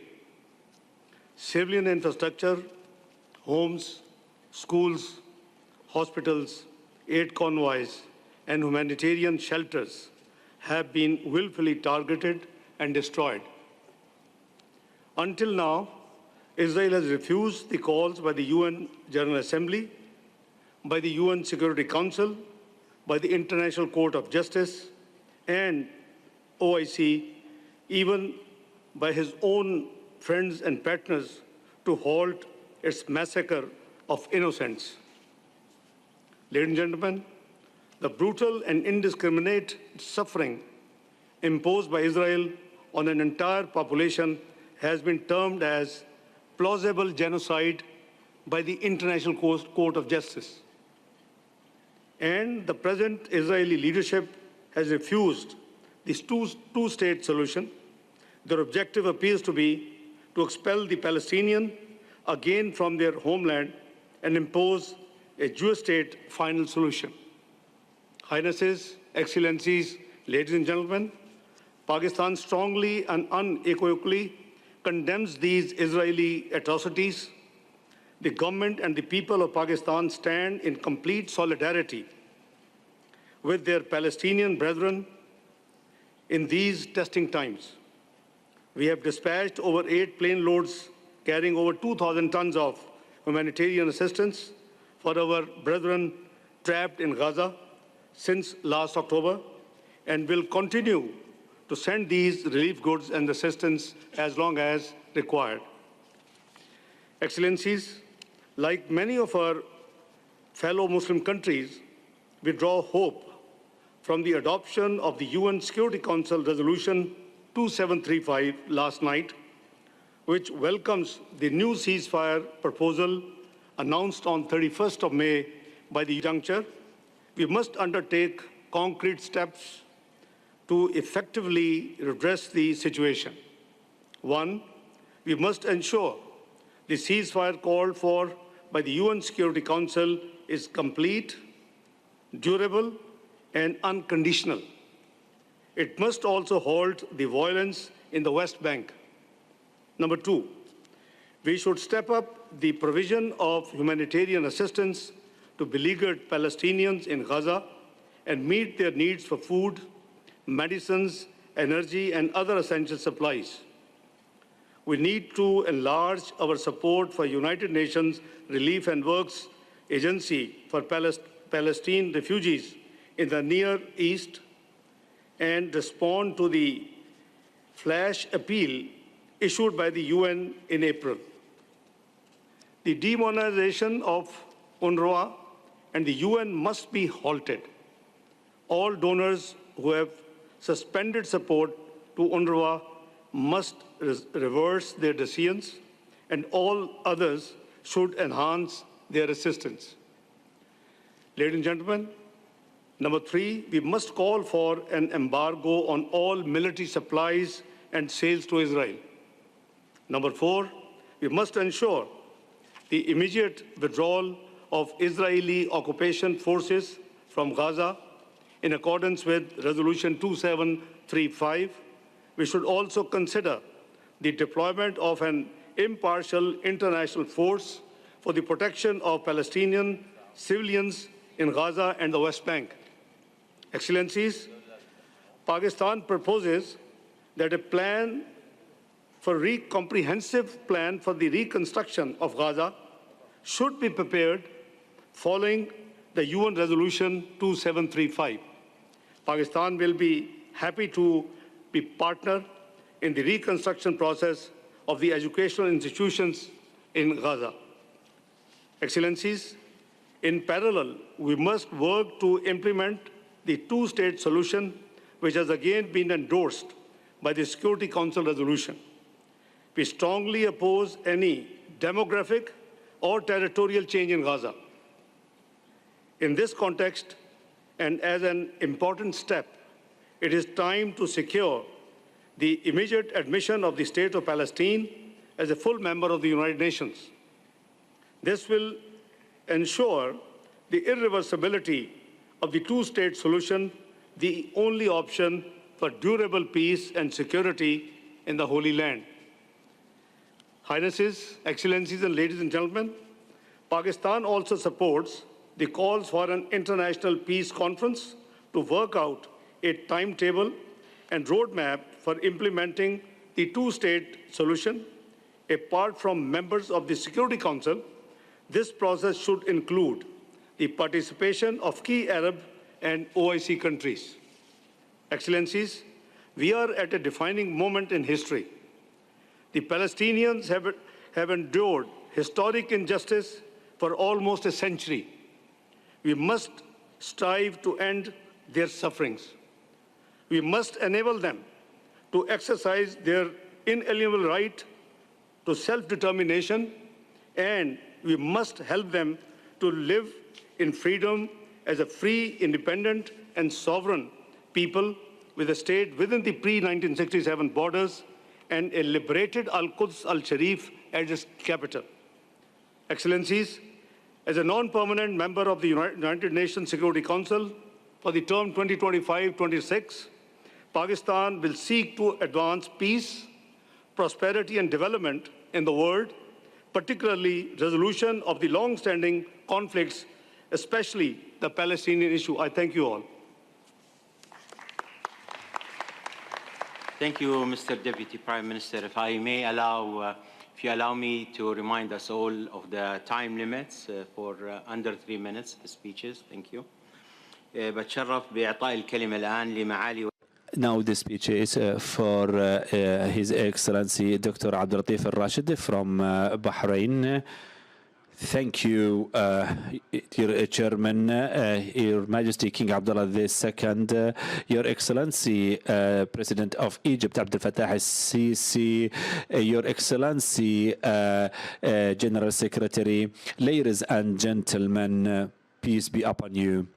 I am honored, first of all, to deliver the greetings of His Majesty King Hamad bin Khalifa, the King of Bahrain, and also the willing of his King and the blessing of His Majesty for this humanitarian conference. This conference that comes in a very critical period at the region and as a reflection of the suffering of of the Palestinians, and to take the advantage of this conference to call for an immediately ceasefire, and also to find a solution, a humanitarian solution for this problem. Now, within our kingdom in Bahrain and the directions of His Majesty King Hamad, headed by also the Prime Minister, we have the full commitment to provide the whole support that we can provide in implementing the UN resolutions, and also to enhance and to promote the work of the UN organizations and the NGOs. And in this regard, the kingdom, represented by the royal institution, and also coordinating with Jordan and Egypt to provide a humanitarian aid in regard of providing a support to our brothers in Gaza. And also the Kingdom of Bahrain wants to ensure and to emphasize on the political solution, and provides its support for any political solution to reach into a sustainable peace, safe region, and also to provide our support to the proposal of His Excellency John Biden, the President of the United States, and implementing of the resolution of the UN resolution 2035, and to end the conflict in Gaza and the releasing of the hostages, and to provide the safety and the necessary aid to the citizens. And also we want to emphasize that it's on the duty of Israel and Hamas to accept this proposal, and also we want to emphasize on the importance of this step to end this suffering. And the Arab League took further steps and blessed the steps that was taken to end the conflict, and recognizing the state of Palestine, and to provide a land that can provide life. And Bahrain is ready to host this international conference to also relaunch the peace negotiations between all those parties, and also to provide the support, the necessary support in the health sector, educational sector, and in all sectors, and to end this conflict in Gaza. Bahrain also calls the international community to support the peace process and to find a solution for the conflict, and to reduce the negative impact of this conflict on the people, the innocent people in Gaza, reaching the peace and safety and security. We went through the needs and the humanitarian needs, and I want to comment here that the Kingdom of Bahrain will support those needs, and the Royal Institution will provide the whole support that we can provide as a kingdom, coordinating with the United Nations. Thank you, ladies and gentlemen, for all your effort.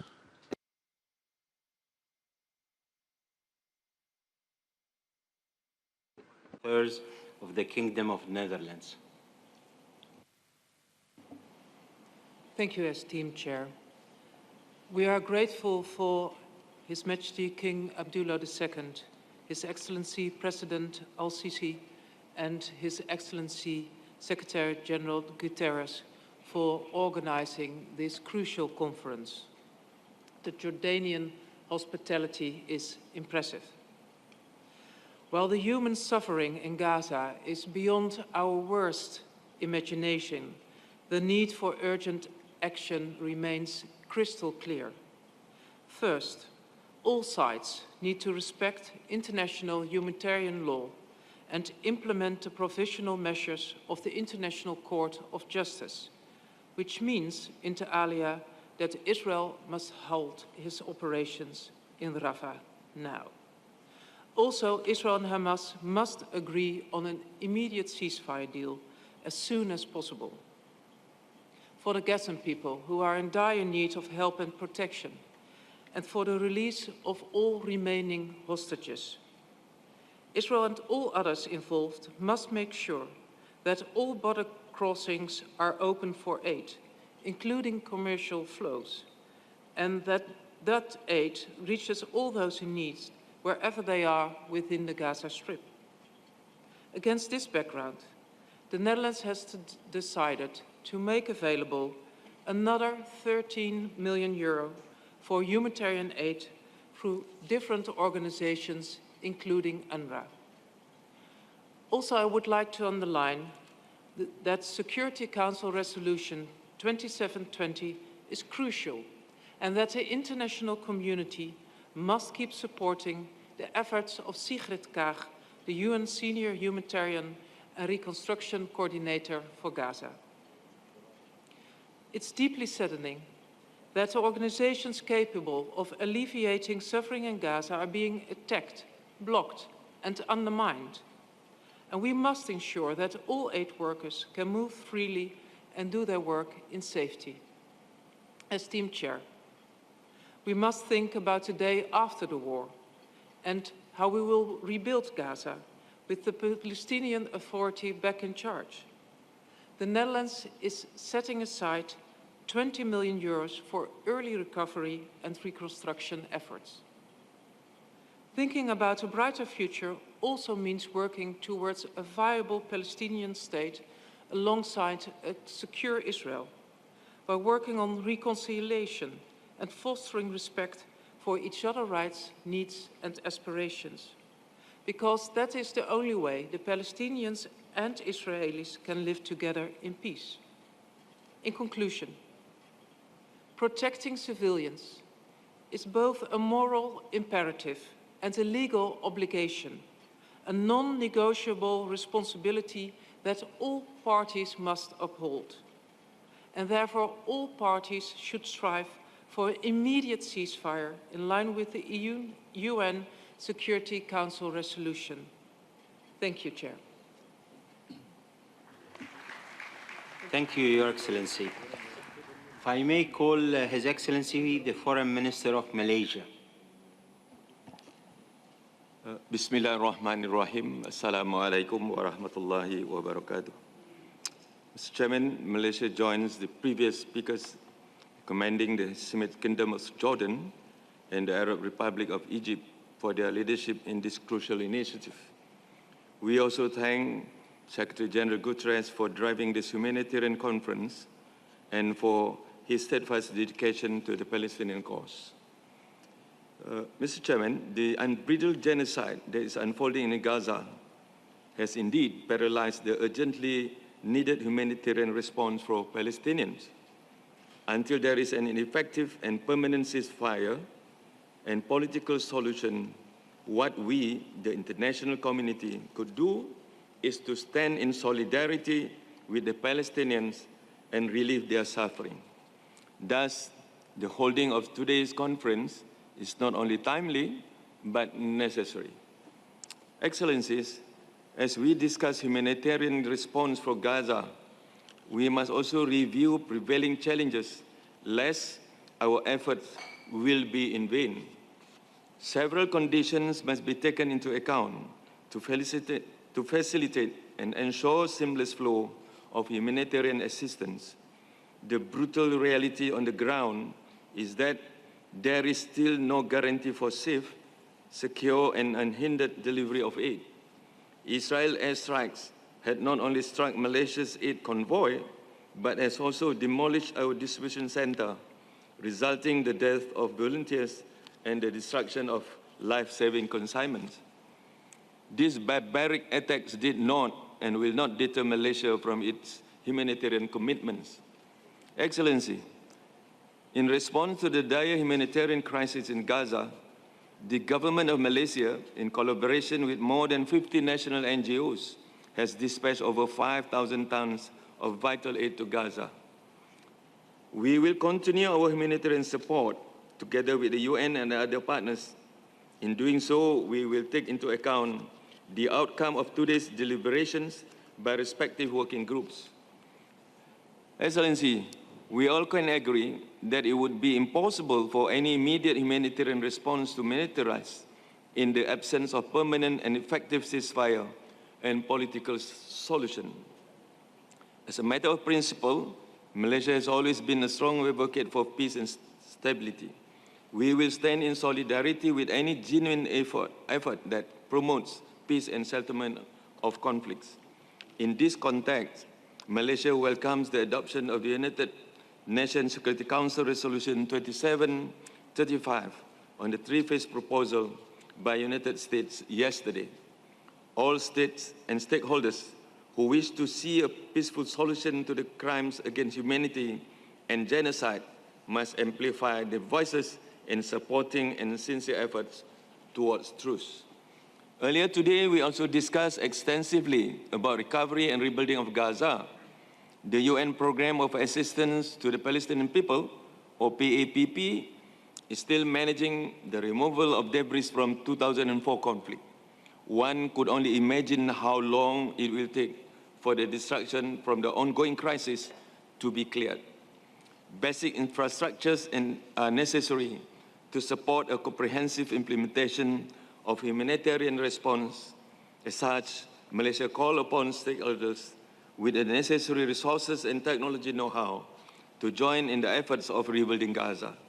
Excellencies, in the long run, successful and effective humanitarian response for Gaza is conditional upon the following three main elements. First, we need a comprehensive humanitarian response, as well as recovery and reconstruction strategies that addresses the root causes, namely the denial of self-determination and the prolonged Israeli illegal occupation and atrocities.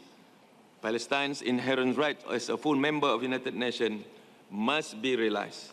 Second, as the occupying power, Israel must be held accountable through a reparative approach in rebuilding Gaza and for the immense violations inflicted upon the Palestinians. Third, we must reinforce the United Nations role in carrying its humanitarian mandate. UNRWA must be empowered, supported and protected to enable it to deliver humanitarian assistance and immediate recovery in social infrastructures, including healthcare services and psychosocial support, and at scale. Excellencies, lastly, the conflict of Gaza has continued for far too long. Only through concerted international efforts we can save Gaza. Let our dreams for free Palestine live beyond today and beyond the words that we say. Thank you very much. Thank you, Your Excellency. أتشرف بدعوة معالي وزير خارجية دولة الكويت الشقيقة السيد عبد الله اليحيى. شكرا أخ الرئيس. بسم الله. Thank you, Your Excellency. Thank you, Chairman. Best prayers on our Prophet Muhammad, Your Majesty King Abdullah II, the King of the Hashemite Kingdom of Jordan, Your Excellency Abdel Fattah al-Sisi, the President of Egypt, Your Excellencies, the General Secretary António Guterres, ladies and gentlemen, again, peace be upon you. Now, first of all, I would share the appreciation of the Prince of Kuwait and the people of Kuwait to the hospitality of the Hashemite Kingdom of Jordan and to organize this conference to counter the humanitarian disaster in Gaza. And I would like also to thank the government of Jordan and the people of Jordan for their hospitality, hoping that we may achieve our objectives of this meeting and this conference that was a result of the occupation and the brutal attacks of Israel on our brothers in Palestine. Ladies and gentlemen, the suffering that our colleagues, that our brothers in Palestine are subject to, it's something that even you cannot imagine it. This brutal attacks, it's one of the worst among the history that broke all of the human morals and it causing suffering to the Palestinians. And this is another line of the brutal occupation policy and strategy. And the state of Kuwait condemned all those actions that was taken by the Israeli government and condemns its brutal attacks that led to displace a lot of Palestinians, and a lot of them, they were killed. And among those, a lot of them, they were children. And also at the same time, we want to emphasize on the responsibility of the international community to provide the suitable humanitarian aid, and at the same time to recognize the breaking of the international law by the Israeli state. Ladies and gentlemen, Kuwait will not keep short any effort to provide any support to help to remove the injustice of our brothers in Palestine. And also at the same time, we want to emphasize on the role of the other states and also of Kuwait to provide the support that we have been sharing and also providing to Gaza since the beginning of the conflict. And also we want to emphasize on the role of the United States and the international community to find a suitable and over 50 planes and 100 cargoes that is required with relief and sheltering.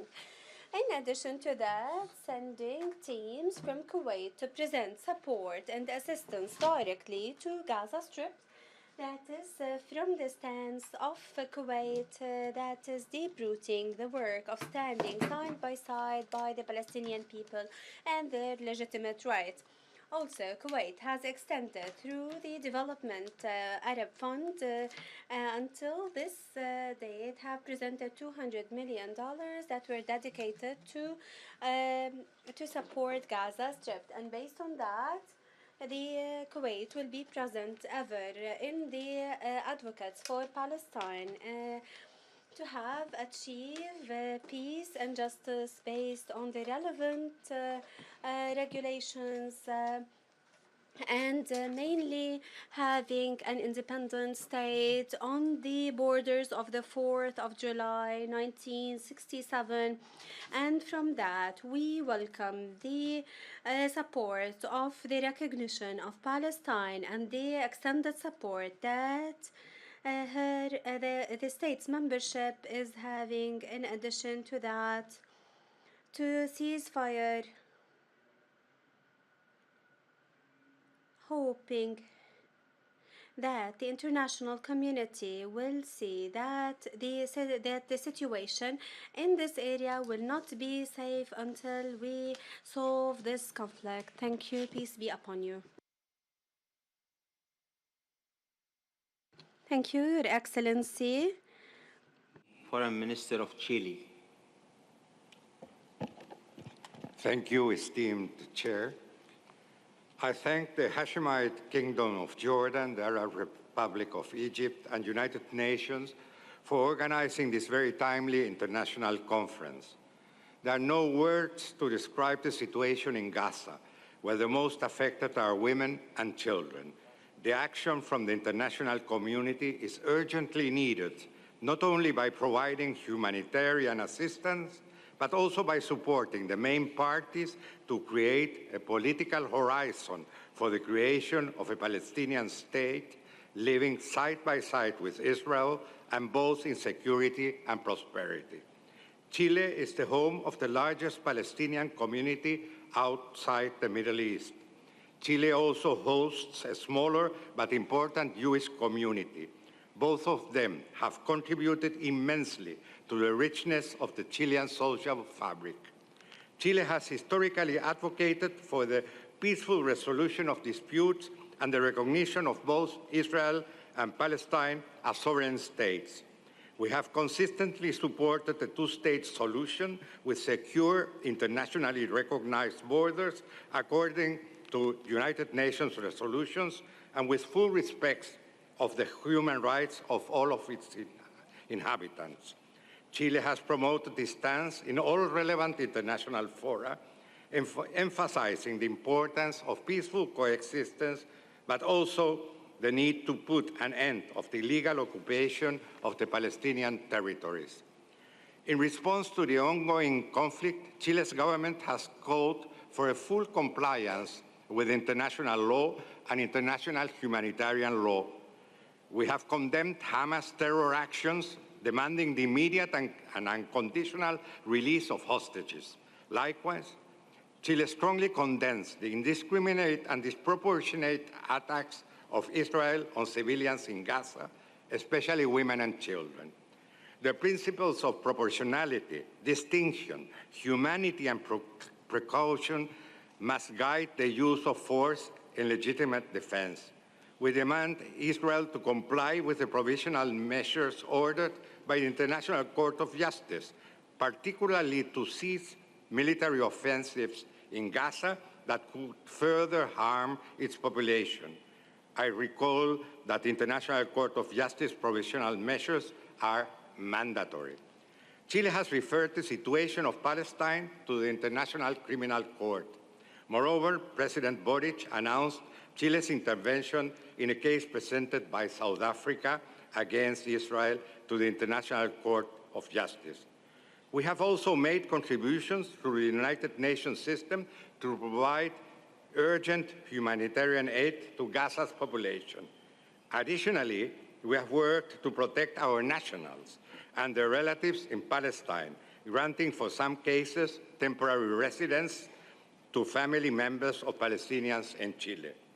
Efforts to alleviate the humanitarian crisis in Gaza and eliminate violence will only be effective if the United Nations Security Council resolutions and the International Court of Justice measures are complied with, leading to the realization of the two-state solution.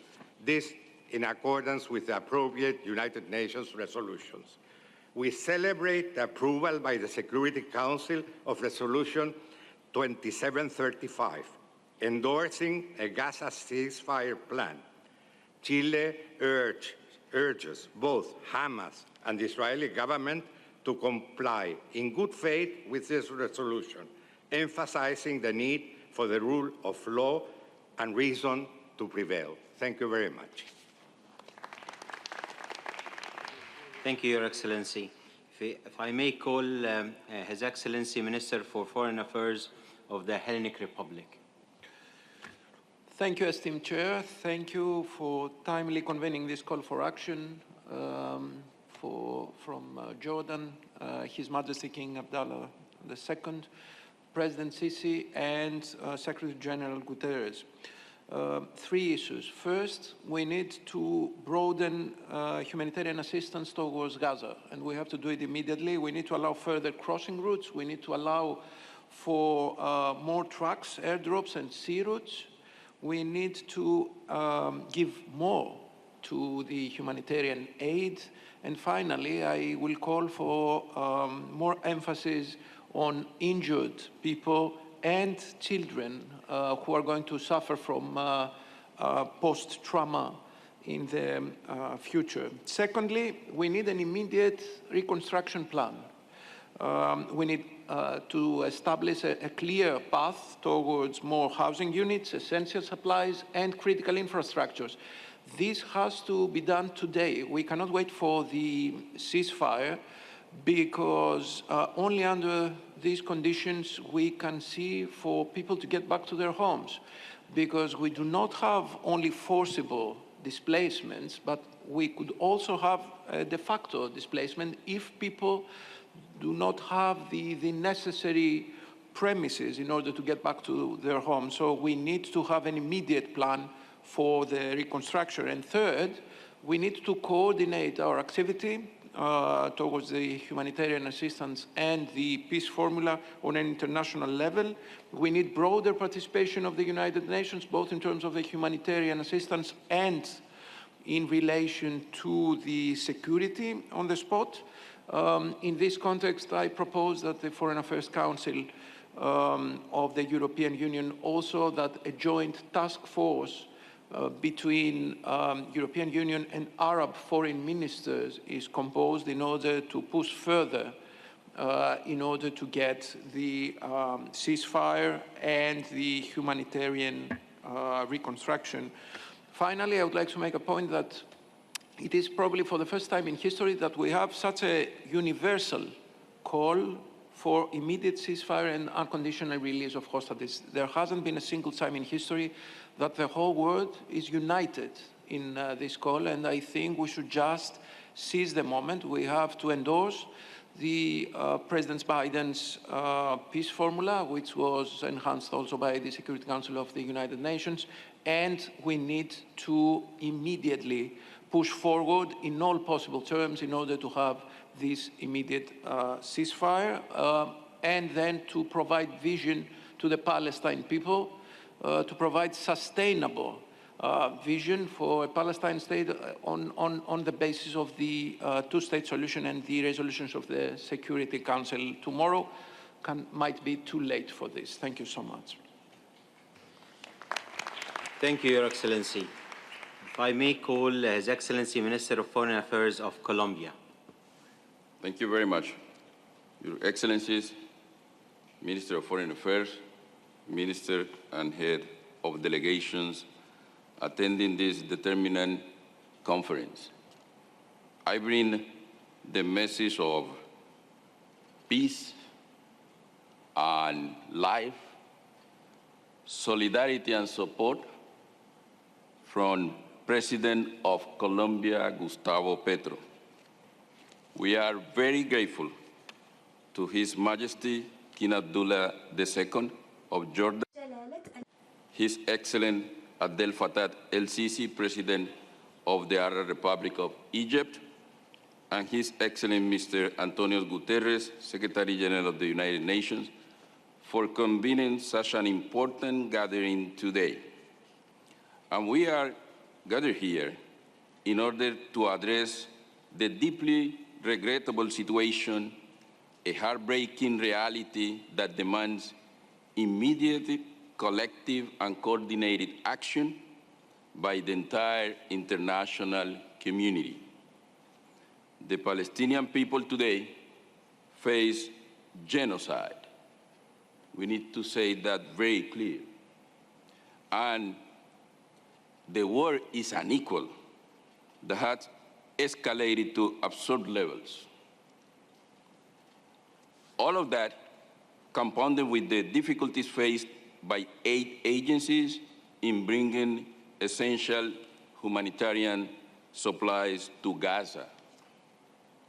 The human suffering is unacceptable and requires an urgent and effective response for the international community.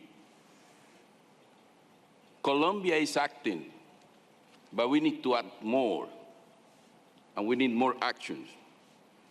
Colombia, along with a significant number of countries from the region and the world, has remained vocal in the multilateral forum and insisted on the need to find a peaceful solution to the conflict, as well as supporting all United Nations resolutions that promote a lasting solution to the Palestinian question.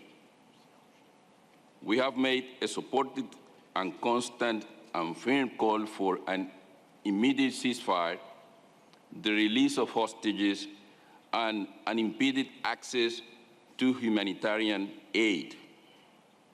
Colombia supported the proceedings instituted by South Africa against Israel before the International Court of Justice for the violations of the 1948 Convention Against Genocide. We also expressed our support to the International Criminal Court Prosecutor Karim Khan's decision to issue arrest warrants against or for current leaders of the government of Israel and Hamas that have committed crimes against humanity. Colombia broke diplomatic relations with Israel as a sign of our condemnation of actions that constitute war crimes and violation of human rights and international humanitarian law. because this is a precedent that cannot happen in the world. We need to comply, all of us, with the international humanitarian law, international human rights, and international public law. Yesterday, the UN Security Council approved an important resolution that have been mentioned here, 2735, proposed by the United States. We support that effort.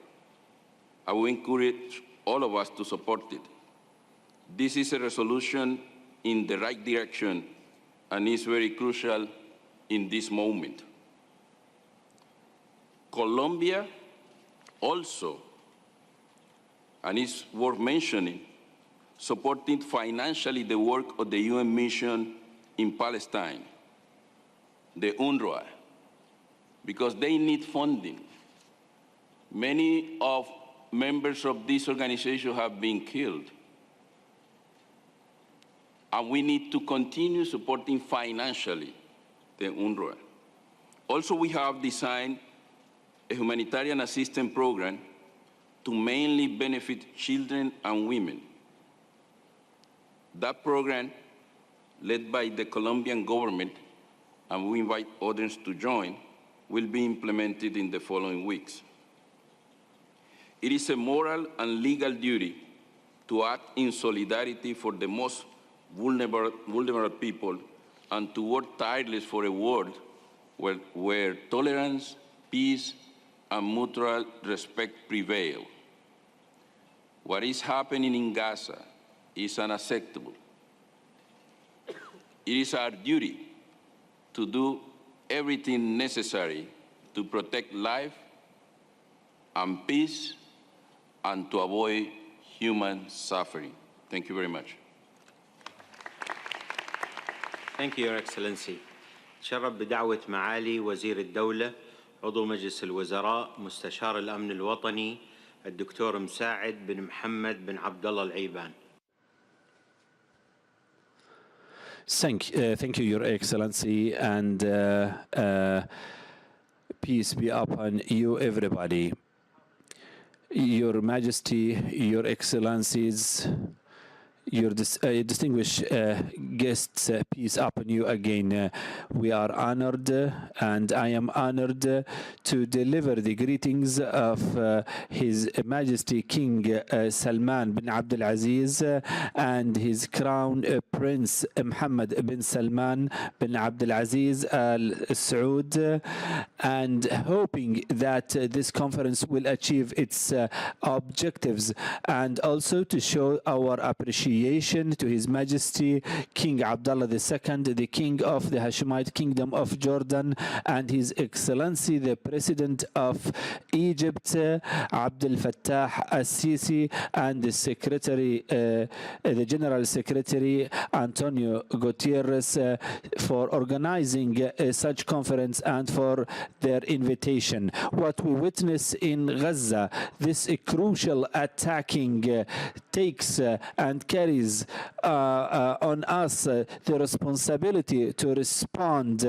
urgently and to provide a humanitarian aid for the people, and also to emphasize on the importance of ending and also the ceasefire in Gaza and the returnee of the IDPs immediately. And in this concept, we emphasize to the international community to take its responsibility and to carry its responsibility, reaching into a sustainable resolution and solution within the international law, giving the Palestinians the right to establish their own state within the borders of 1967 with its capital, the East Jerusalem, and also also to seek the justice from the Israeli government and to provide justice also and accountability.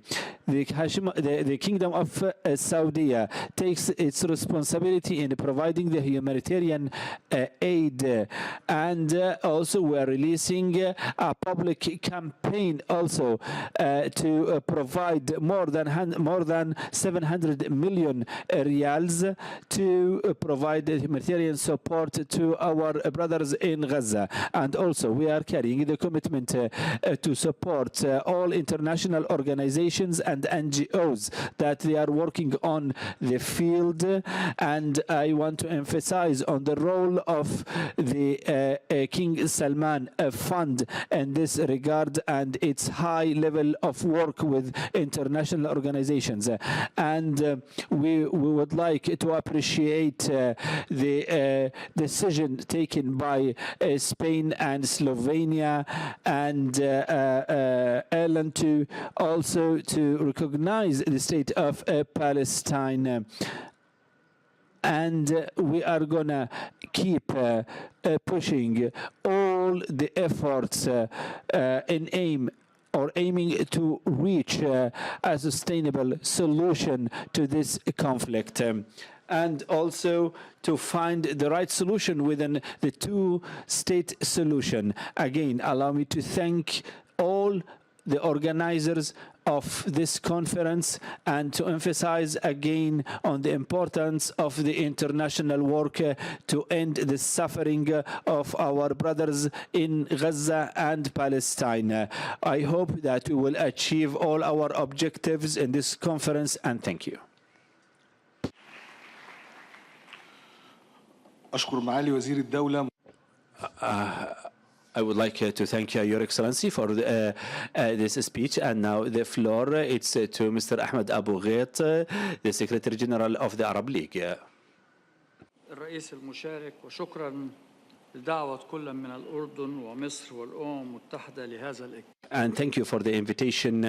And if we are aiming now to stop this brutal attacking and also the brutal attacks, we need to recognize in parallel the humanitarian catastrophe that is happening and the situation there. And this also carries the responsibility for all of us here in this room, which is to counter this genocide and to find a solution. Now, this crime, the systematic crimes by the occupation and this brutal attacks. Hundreds of thousands of people in Gaza. As for the aggression, and it is shown the implementation of this genocide by making the land unlivable and taking all of the aspects of humanitarian dignity.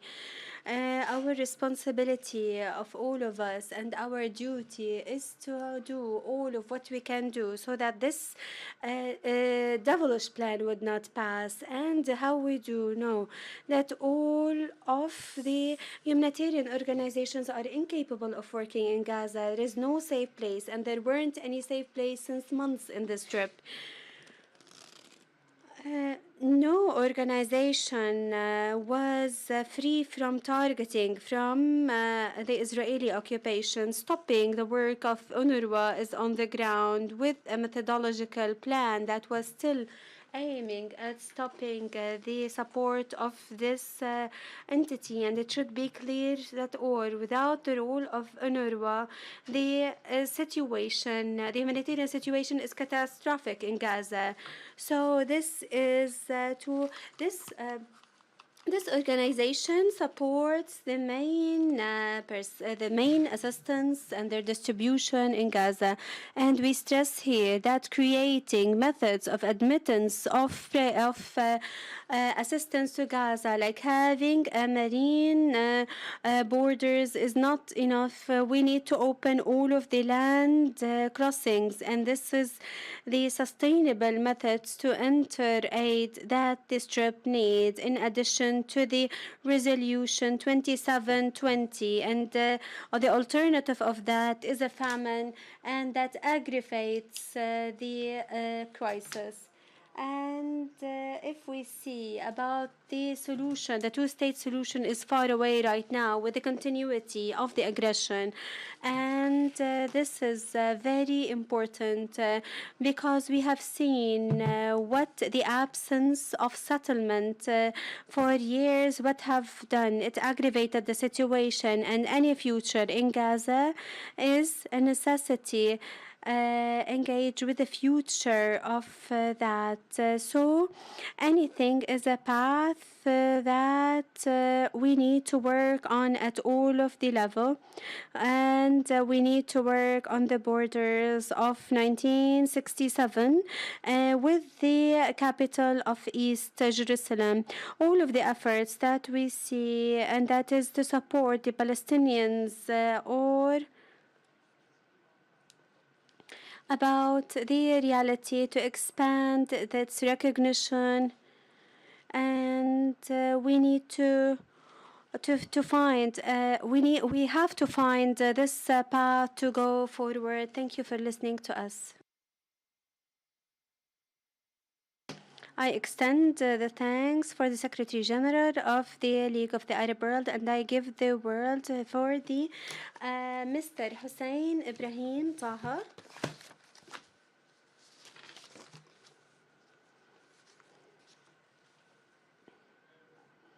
In the name of God, the compassionate, the merciful, peace be upon the Prophet and his companions.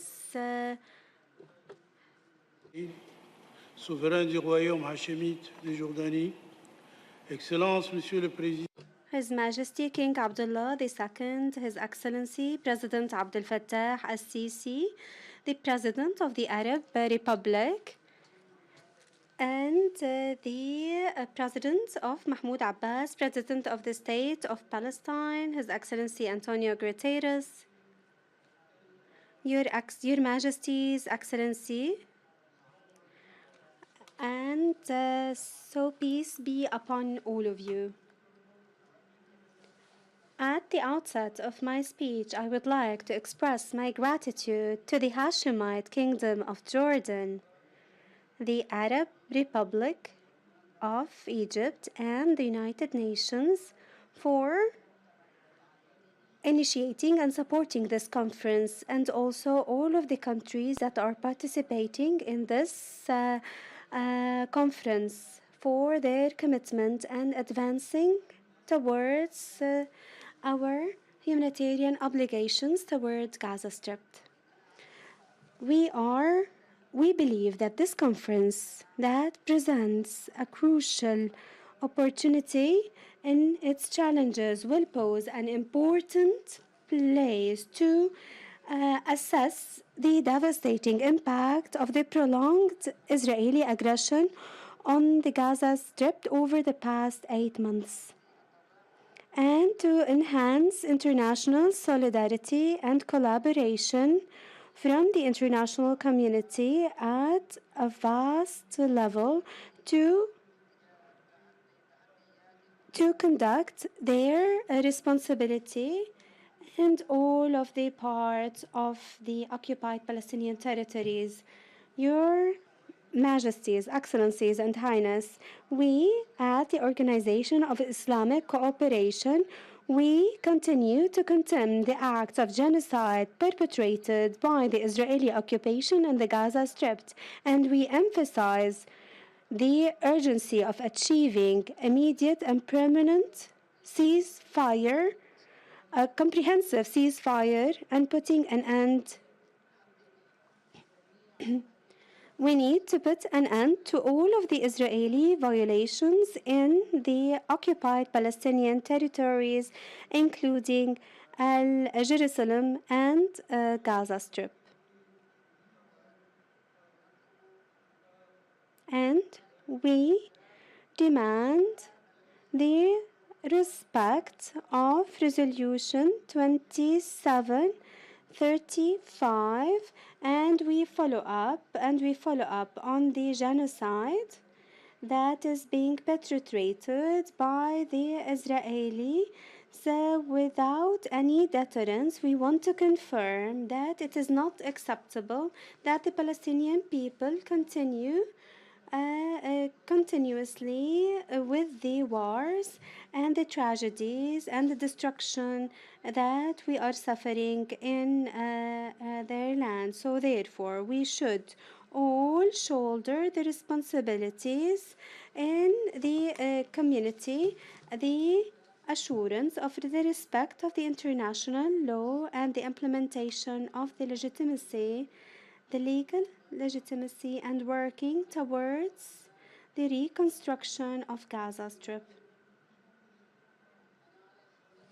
I'm fully committed that the outcomes of this workshop or this conference will be the hope in this difficult situation, and the Islamic cooperation and the Organization of Islamic Cooperation will continue to work to promote the steadfastness of the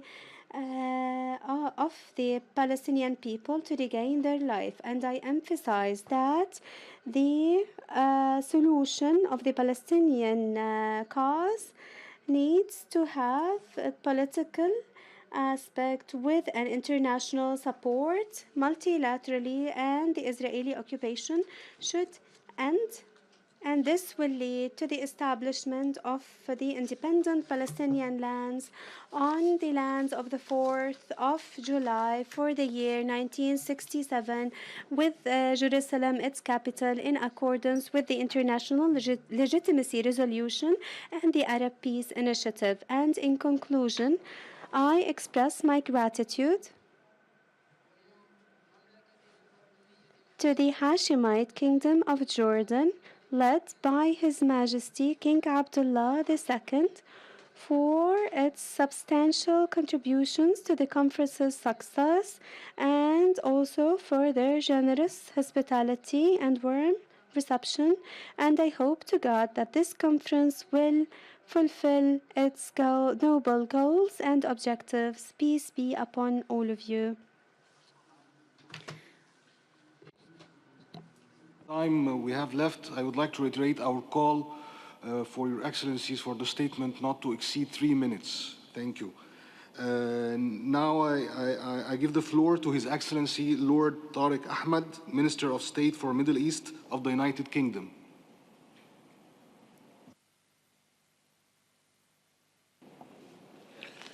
Bismillahir Rahmanir Rahim. Assalamu alaikum wa rahmatullahi wa barakatuhu. Good afternoon. The terrible human cost of this conflict is clear. It is clear for the world to see. And today we are united in our determination to get aid to those in desperate need in Gaza. I am extremely grateful on behalf of the United Kingdom government to our hosts, His Majesty King Abdullah of Jordan, His Excellency President al-Sisi of Egypt, and the UN Secretary-General Guterres for bringing us together in this vital mission. I was pleased to join a working group earlier this morning, convened by my dear friends, the Foreign Minister of Jordan, Ayman Safadi, and US Under-Secretary General Griffiths, focused on overcoming the challenges of aid delivery and ensuring the protection of civilians. Addressing these challenges are vital, and I was encouraged by the serious practical proposals being advanced, as we've heard already, by key partners operating on the ground in Gaza. The United Kingdom is clear. We have a deal on the table to stop the fighting. We have a UN resolution agreed yesterday to end this war. It is now to act and deliver. Palestinians are suffering now more than ever, and we must now do our absolute utmost to alleviate their pain and suffering. In this regard, our partnerships are essential. With our £2 million contribution to the World Food Programme, the United Kingdom helped establish the Jordanian land corridor with His Majesty King Abdullah's vital leadership. Working with the United Nations and Jordan, we have also delivered food tents to Gaza through this vital corridor and are now operating a field hospital run by UK Med that is treating over 100 patients a day. This corridor continues to play a pivotal role in our collective efforts.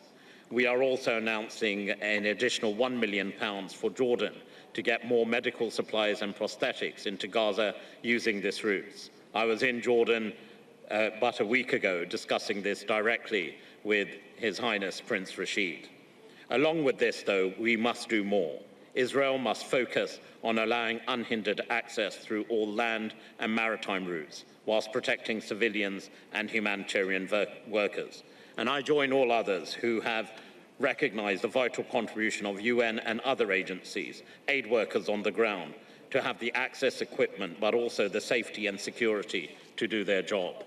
And ultimately, basic services to civilians in Gaza must resume immediately. In conclusion, this is a real moment for us all. Let us define the pathways needed. Let us allocate the responsibilities required, the timelines to deliver. We must ensure that this fighting ends, that Palestinian governance in Gaza and across the West Bank is strengthened, and we work unrelentingly until we see not just the vision, but the reality of two states. We must remain united and steadfast in making this a reality, to bring peace for Israelis and Palestinians alike. Israel and Palestine, side by side, living together as neighbors in security, in peace. Wa akhiru da'wana anil hamdulillahi rabbil alameen. Shukran jazeeran. I thank His Excellency Lord Tariq Ahmed, and now I give the floor to His Excellency Minister of Justice and Correctional Service of South Africa. Chairperson, Excellencies, on behalf of South Africa, we sincerely thank our hosts for convening this high-level conference, which we welcome as an urgent and much-needed initiative. I convey our warm greetings from His Excellency President Cyril Ramaphosa, who had other commitments back home following our recent general elections. South Africa and the Hashemite Kingdom of Jordan have long-standing fraternal relations born out of a special bond between our founding father, President Mandela, and King Hussein. Sadly, former President Mandela and King Hussein's primary concern then, which was the lack of peace, freedom, and global consciousness on the Palestinian situation, remain what His Majesty and other international leaders are concerned and preoccupied with today. South Africa welcomes the United Nations Security Council resolutions that endorses the three-phase ceasefire and the ICJ indication of the State of Israel in the case between South Africa and the State of Israel. South Africa calls on all parties to comply with the UN resolutions, with the UN Security Council resolutions, and the ICJ indication. The State of Israel, as an occupying power, has a duty to allow unhindered access of humanitarian aid into Gaza. This is an international humanitarian law. There should be no exception, and Israel is not above international law. President, we recognize and express our support for the irrepressible role that the United Nations Relief and Works Agency of Palestinian Refugees in the Near Middle East is playing, UNRWA. The Kingdom of Jordan and Egypt have played in delivering aid in Gaza. We further welcome the appointment of the senior coordinator under UN Security Council Resolution 2720 and call on all states to fully support Ms. Sigrid Kaag to implement her mandate. It has been 6 months since the adoption of the UN Resolution 2720, and despite some progress, it remains insufficient as the implementation of the resolution continues to be elusive. The ongoing Israel defiance of UN resolutions and international law is hampering aid deliveries to Palestinians in dire need. All states are bound by international humanitarian law and we cannot see why others see themselves above international law, like the State of Israel. Accountability must be called for. Furthermore, the Israel Defense Force regrettably continues to intensify its military operations. While we were still reeling from the attack on Rafah, we watched with horror as Nasrallah refugee camp, a designated safe zone, suffered the single worst massacre committed by Israel occupation forces on 8 June 2024. This was an act which we have joined the international community in condemning in its strongest possible terms. In this regard, South Africa is leading international legal proceedings and welcomes the orders by the International Court of Justice to stop the Palestinian genocide currently unfolding. In addition to our ICJ court case, our government has approved a contribution of 50 million rands for humanitarian aid to Palestinians to be channeled through UNRWA. My country has also contributed to the UN Central Energy Fund with the hope that these much-needed contributions will go a long way in assisting the UN and other humanitarian organizations' interventions in Gaza. South Africa supports the efforts by the prosecutor of the International Criminal Court to hold accountable all responsible for genocide and massacre in the Gaza Strip. We will continue to support the humanitarian response in the long term, the reconstruction of Gaza so that Palestinians can live in peace and dignity. South Africa also supports the resolutions that came out today out of the working groups. I thank you.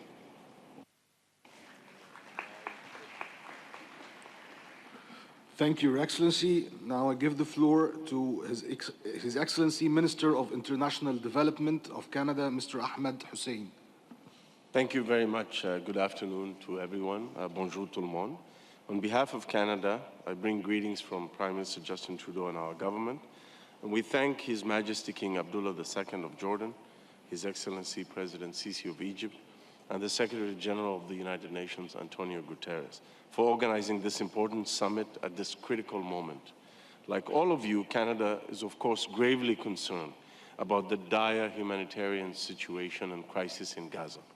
As we heard in the opening statements today, and after 8 months of war, Palestinian civilians are grieving the deaths of over 36,000 people. Over 100,000 people have been injured. This war must come to an end. Canada fully supports the proposed ceasefire and hostage release deal outlined by President Biden on May the 31st, 2024, and UN Security Council Resolution 2735 that passed last night, supporting this three-phased ceasefire plan. This resolution comes after the largest loss daily of Palestinian life to date in this war in the Nusayrat refugee camp. There is no time to lose. It is time for this war to end. The ceasefire deal is the necessary starting point. Since October 7th, Canada has committed $165 million to respond to the Gaza crisis, working with experienced humanitarian partners to deliver urgently needed support. Our support includes the recent construction of a field hospital in Rafah by the Red Cross. We welcome today's discussion on early recovery and reconstruction. It must be accompanied by a political framework that is grounded in the path, an irreversible path, to a two-state solution. In the meantime, we must begin ramping up psychosocial support to the traumatized Palestinian population, restoring basic services like education and healthcare, as well as water, energy, and telecommunications. Internet connectivity is critical as well. We cannot forget the vital role of Palestinian civil society. It survives in Gaza and it urgently needs our continued support. Women in particular must be supported as leaders, and we need to step up and support them both at the community level and at the household level. The Palestinian Authority are essential for this discussion.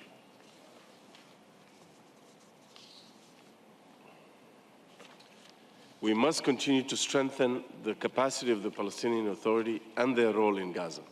We also cannot ignore the deteriorating situation in the West Bank. We must stand united in calling for the full protection of Palestinian civilians facing displacement and violence on a daily basis in the West Bank. Canada stands ready to work with all of you as we have been. We must bring this humanitarian tragedy to an end. We must restore dignity and hope to the Palestinian people and an end to this historic conflict. The people of Gaza deserve the chance to heal and rebuild their lives. Tomorrow must start today. Thank you. Merci beaucoup. Shukran jazeera.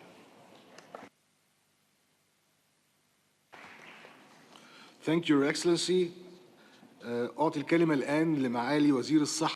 Now the speech of the Ministry of Health from Algeria, Mr. Abdel Haq. In the name of Allah, the most patient and most compassionate, Your Excellencies, ladies and gentlemen, at the beginning, allow me to deliver the greetings of the President, Mr. Abdel Majid Jamoun, and to deliver the message that I want to deliver from His Excellency, Your Majesty King Abdullah II, the King of Hashemite Kingdom of Jordan, Your Excellency Abdel Fattah al-Sisi, the President of Egypt, Secretary-General, your Crown Princess, Prince and Princess, also, ladies and gentlemen. Now I would appreciate this invitation that it was delivered by the Hashemite Kingdom of Jordan, and also to thank the President of Egypt, Mr. Abdel Fattah al-Sisi, and also the Secretary-General António Guterres to participate in this conference and this meeting that we hope that we may come out with a positive solutions to end the catastrophe situation in Gaza.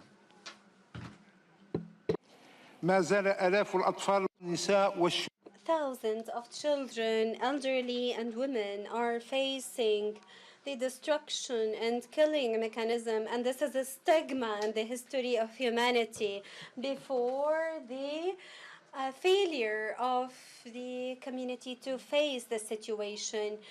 As a permanent member state in the Algeria has worked as presenting resolution for the ceasefire and to facilitate support and to push forward toward respecting international decisions. Algeria have also extended the support by sending humanitarian aid within the international coordination with Egypt, and to extend the support for the UNRWA.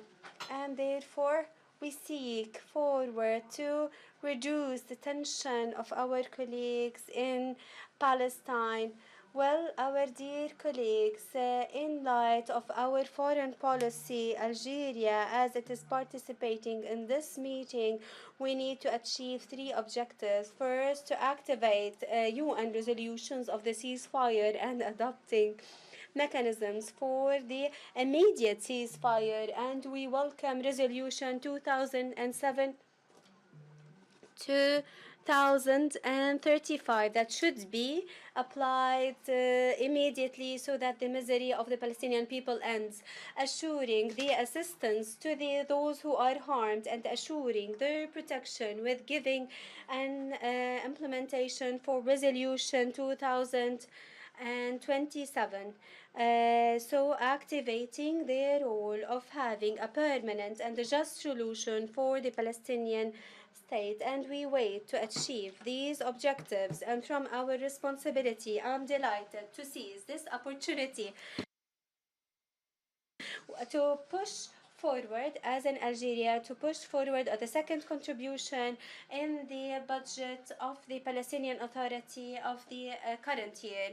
Well, allow me, as we are hoping, and this meeting, I hope that the misery of our Palestinian people will be ended in this catastrophic situation, that it is a stigma in their humanity history. Thank you for listening. Peace be upon all of you.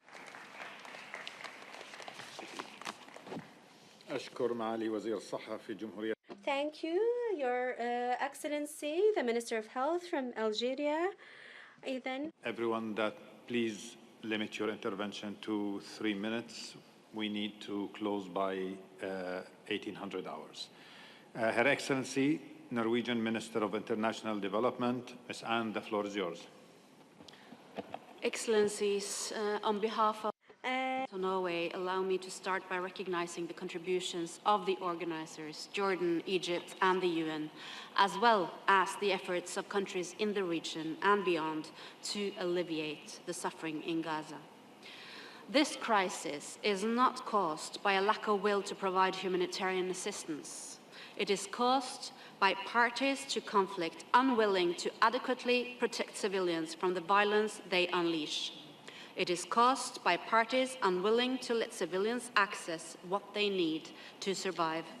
International humanitarian law is crystal clear. It is a non-negotiable obligation of all parties to conflict to ensure that the basic needs of civilians are met, not after conflict ends, but while hostilities rage. Bombed and starved for 8 months, and with nowhere safe to flee, hostages still in captivity, relentless mental harm, hundreds of health and humanitarian workers killed, including almost 200 UN staff. It is a growing stain on our collective conscience. Humanitarians must be allowed to do their jobs safely. Chief among them, UNRWA, must be allowed to focus on its core mandate and be given the financial resources to help the people of Gaza. Thankfully, most donors have resumed contributions, but funding is still completely inadequate. Norway is planning to provide approximately $100 million in humanitarian funding for Palestine in 2024. We support the UN's unique role in coordinating the response in Gaza, making sure that every dollar is committed to support the population is put to the best use. Let me also emphasize that UN Security Council Resolution 1325 obliges us to pay particular attention to the unique needs of women and girls in situations of conflict. Norway strongly supports the Security Council's call last night. Civilians in Palestine desperately need a lasting ceasefire and the release of hostages, and further ahead, a political solution to the Israeli-Palestinian conflict. Norway's recognition of Palestine on the 28th of May aims at giving a new momentum to the two-state solution. International support to Palestine should strengthen legitimate and moderate forces. The PA has to be included both in current humanitarian and later reconstruction efforts. We must support bringing about one Palestinian government in charge of all of Palestine, both Gaza and the West Bank. I thank you.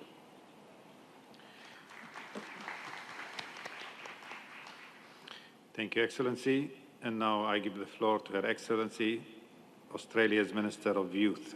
Dr. Anne, the floor is yours. Thank you. Australia thanks His Majesty King Abdullah for hosting this country. We add our thanks to His Excellency President Abdel Fattah al-Sisi and to the UN Secretary-General for convening us all here together today. We agree with many who have spoken today. The widespread human suffering in Gaza is unacceptable. Australia welcomes yesterday's UN Security Council resolution, Resolution 2735, in support of a comprehensive ceasefire, a permanent end to hostilities, and the start of reconstruction in Gaza. That no country voted against the resolution underlines the international community's view that this war must end. And Australia will continue to work with countries that support peace to press for agreement to the proposal. Any delay will only see more lives lost. Australia reiterates its calls for the protection of civilians, for all parties to respect international humanitarian law, and for the immediate release of hostages.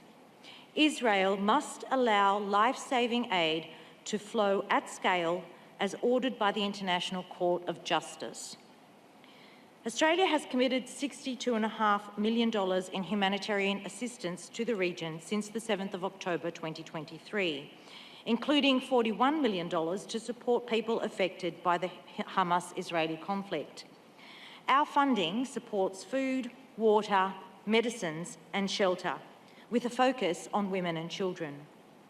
Today, Australia pledges a further $10 million in humanitarian assistance through the World Food Programme to meet the dire need for food assistance in Gaza, bringing our total contribution to $72.5 million since this war started. We continue to monitor the humanitarian situation closely, and we stand ready to provide further support. This devastating crisis demonstrates the need for a political solution to the long-running Israeli-Palestinian conflict.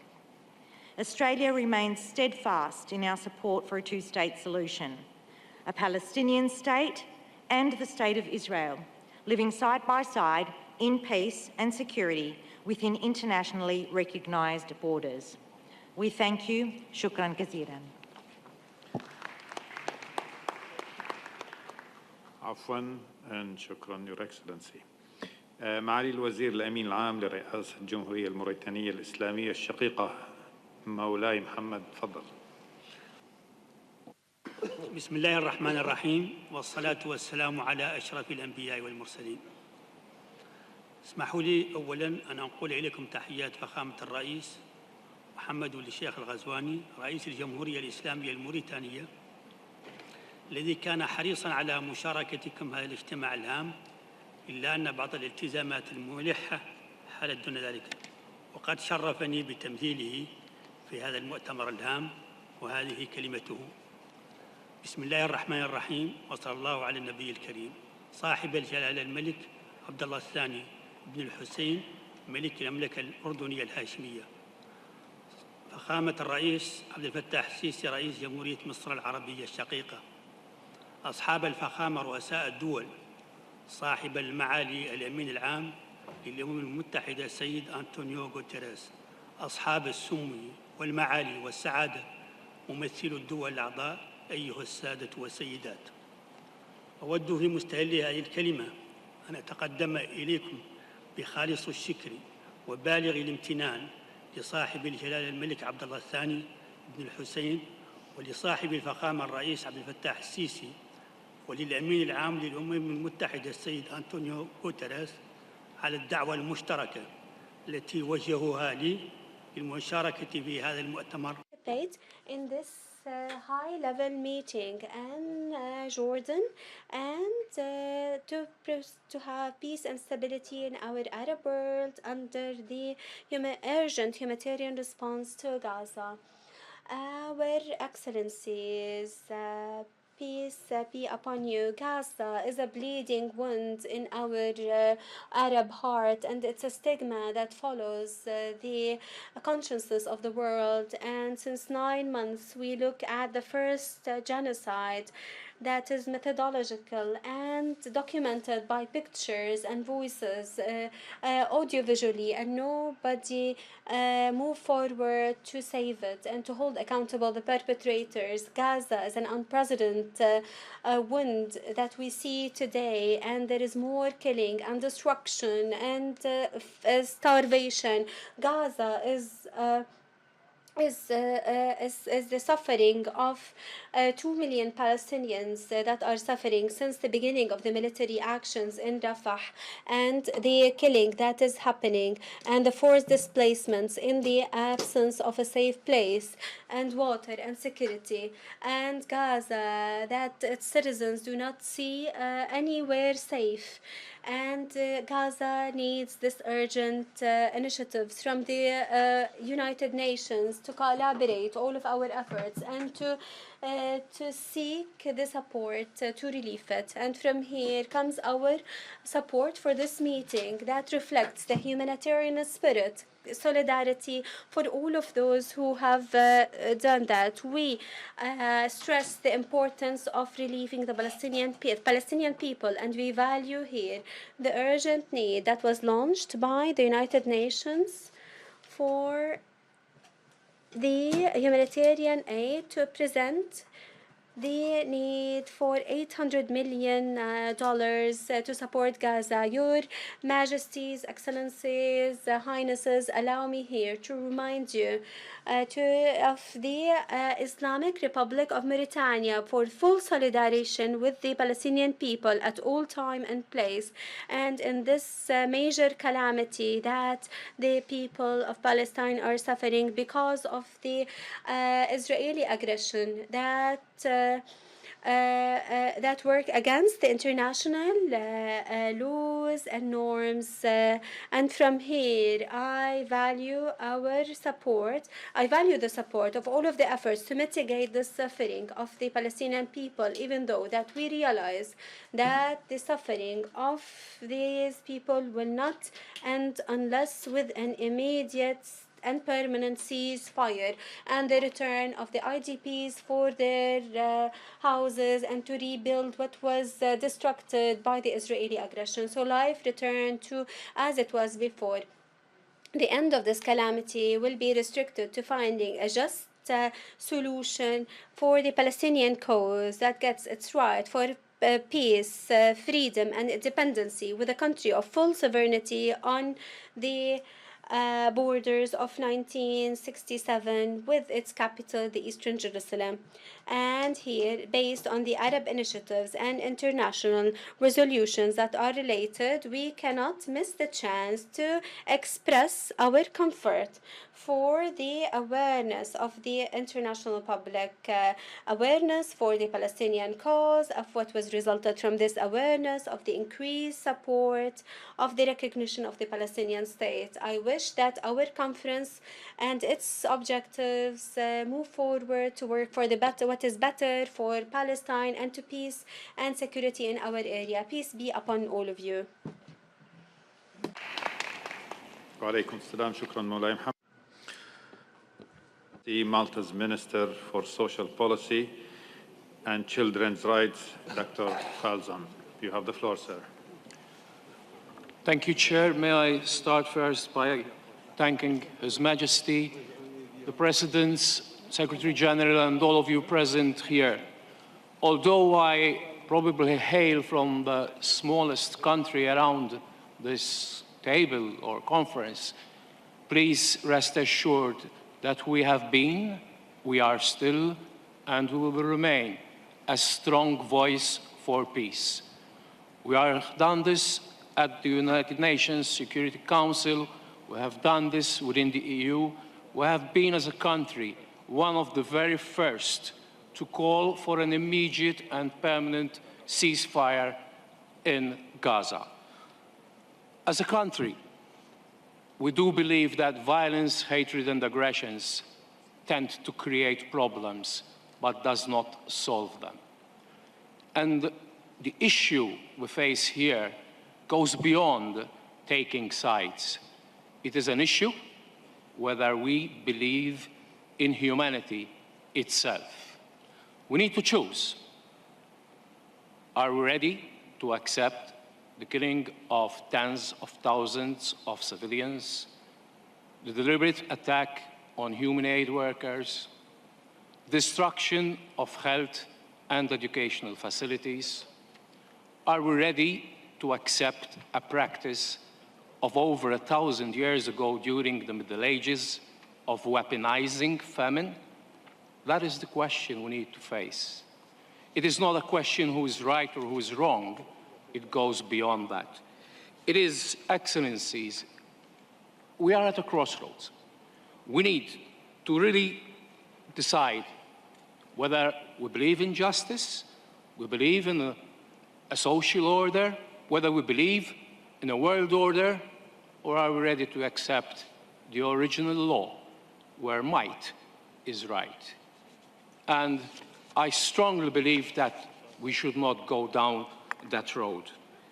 As a country, we strongly believe that Not only must we solve the immediate humanitarian crisis, the reconstruction, but we must also provide a final destination for the Palestinian people. My country was a rapporteur for the Palestinian people's inalienable rights within the UN for a number of years. We do believe that the only solution will be a two-state solution where the inalienable rights of the Palestinian people are respected, are honored, and in a peaceful relationship with neighboring Israel. I would like to end on a quote rather. Leo Tolstoy once wrote, "When we feel our own pain, it means we are alive. When we're succeeding in feeling the pain of others, we are human." And the choice is clear. Are we, as an international community, happy to be just alive, or are we ready, are we willing to become more human? I thank you for the honor and privilege to have me representing my country here. Thanks once again.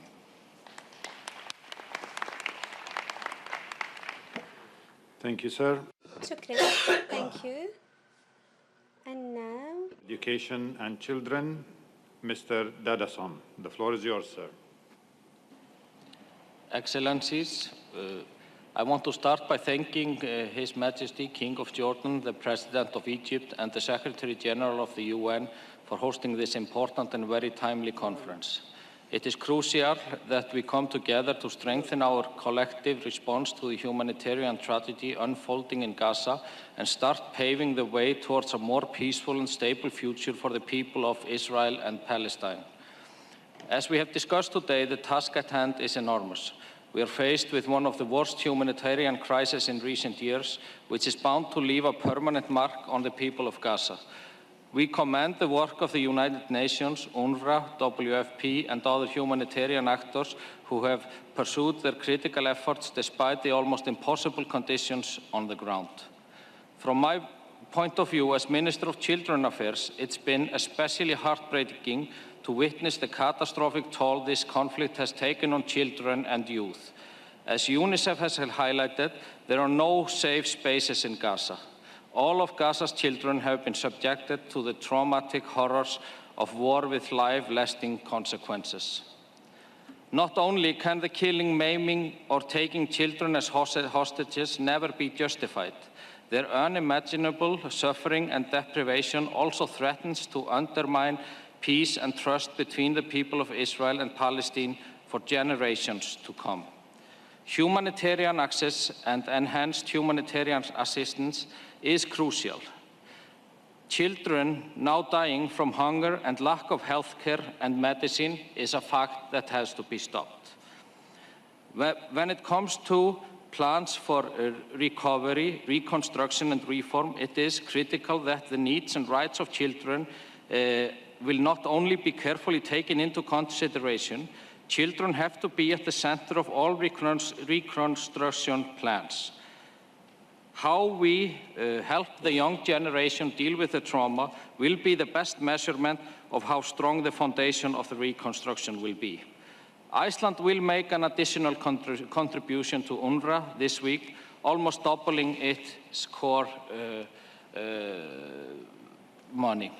Ultimately, all measures must be taken to stop this vicious cycle of violence and revenge and to prevent further violence against children.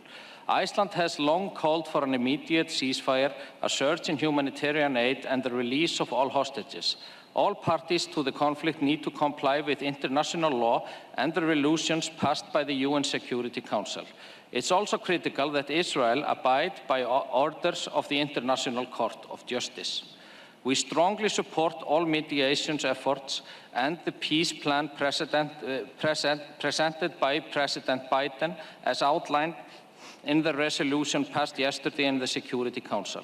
It is critical that both parties to the conflict urgently implement this resolution. The reform agenda put forward by the Palestinian government promises to lay the foundation for democracy, human rights, and the rule of law in Palestine. To succeed, They will need the full support of the international community and clear focus on the prosperity of future generations. Even though Iceland is a small country, we will do what we can. Having recognized Palestine in 2011, Iceland will seek ways to support the implementation of this plan, including through UNRWA and other UN agencies, the World Bank and grassroots organizations, of which Iceland is committed supporter. It is also essential that we take Israel's legitimate security concerns into account, as the horrors of the 7th of October have left Israelis living in greater fear than ever before. At this point, courage and leadership is needed to make hard and challenging decisions that must eventually overcome the deep grievances, distrust and anger that has been shown over decades and culminated in this tragic war. We must insist that children's rights are respected and prioritized immediately. Time is running out for children of Gaza. We must insist that this horror, that is their reality, is stopped, and rights of children are respected both in Gaza and Israel. This will be the key to any possibility of creating a future of peace, stability, and prosperity. Thank you.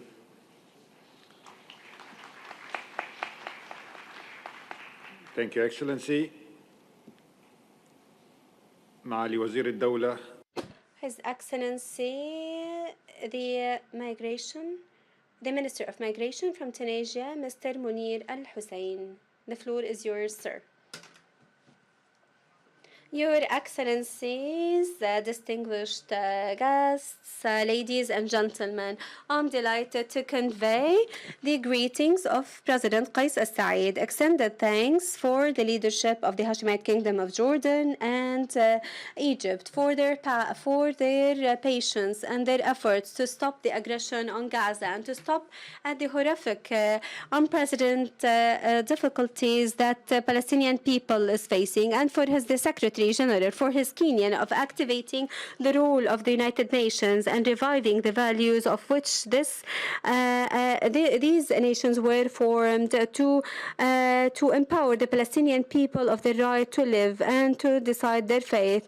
The world follows with bitterness what is the civilian people are suffering in the Palestinian territories since 8 months from crimes against humanity and genocide.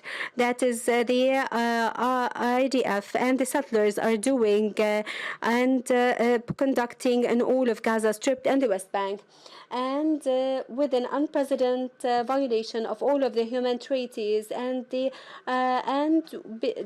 with the repercussions, it is not acceptable at all to conduct all of these heinous crimes. The occupation still they impose the siege in a methodology for all of the basics of life, for the right of the Palestinian people to live, that is through the destructions of hospitals and the infrastructure and their deliberate deprivation of water, food, and security, and fuel to turn it into a place that it could not be livable, where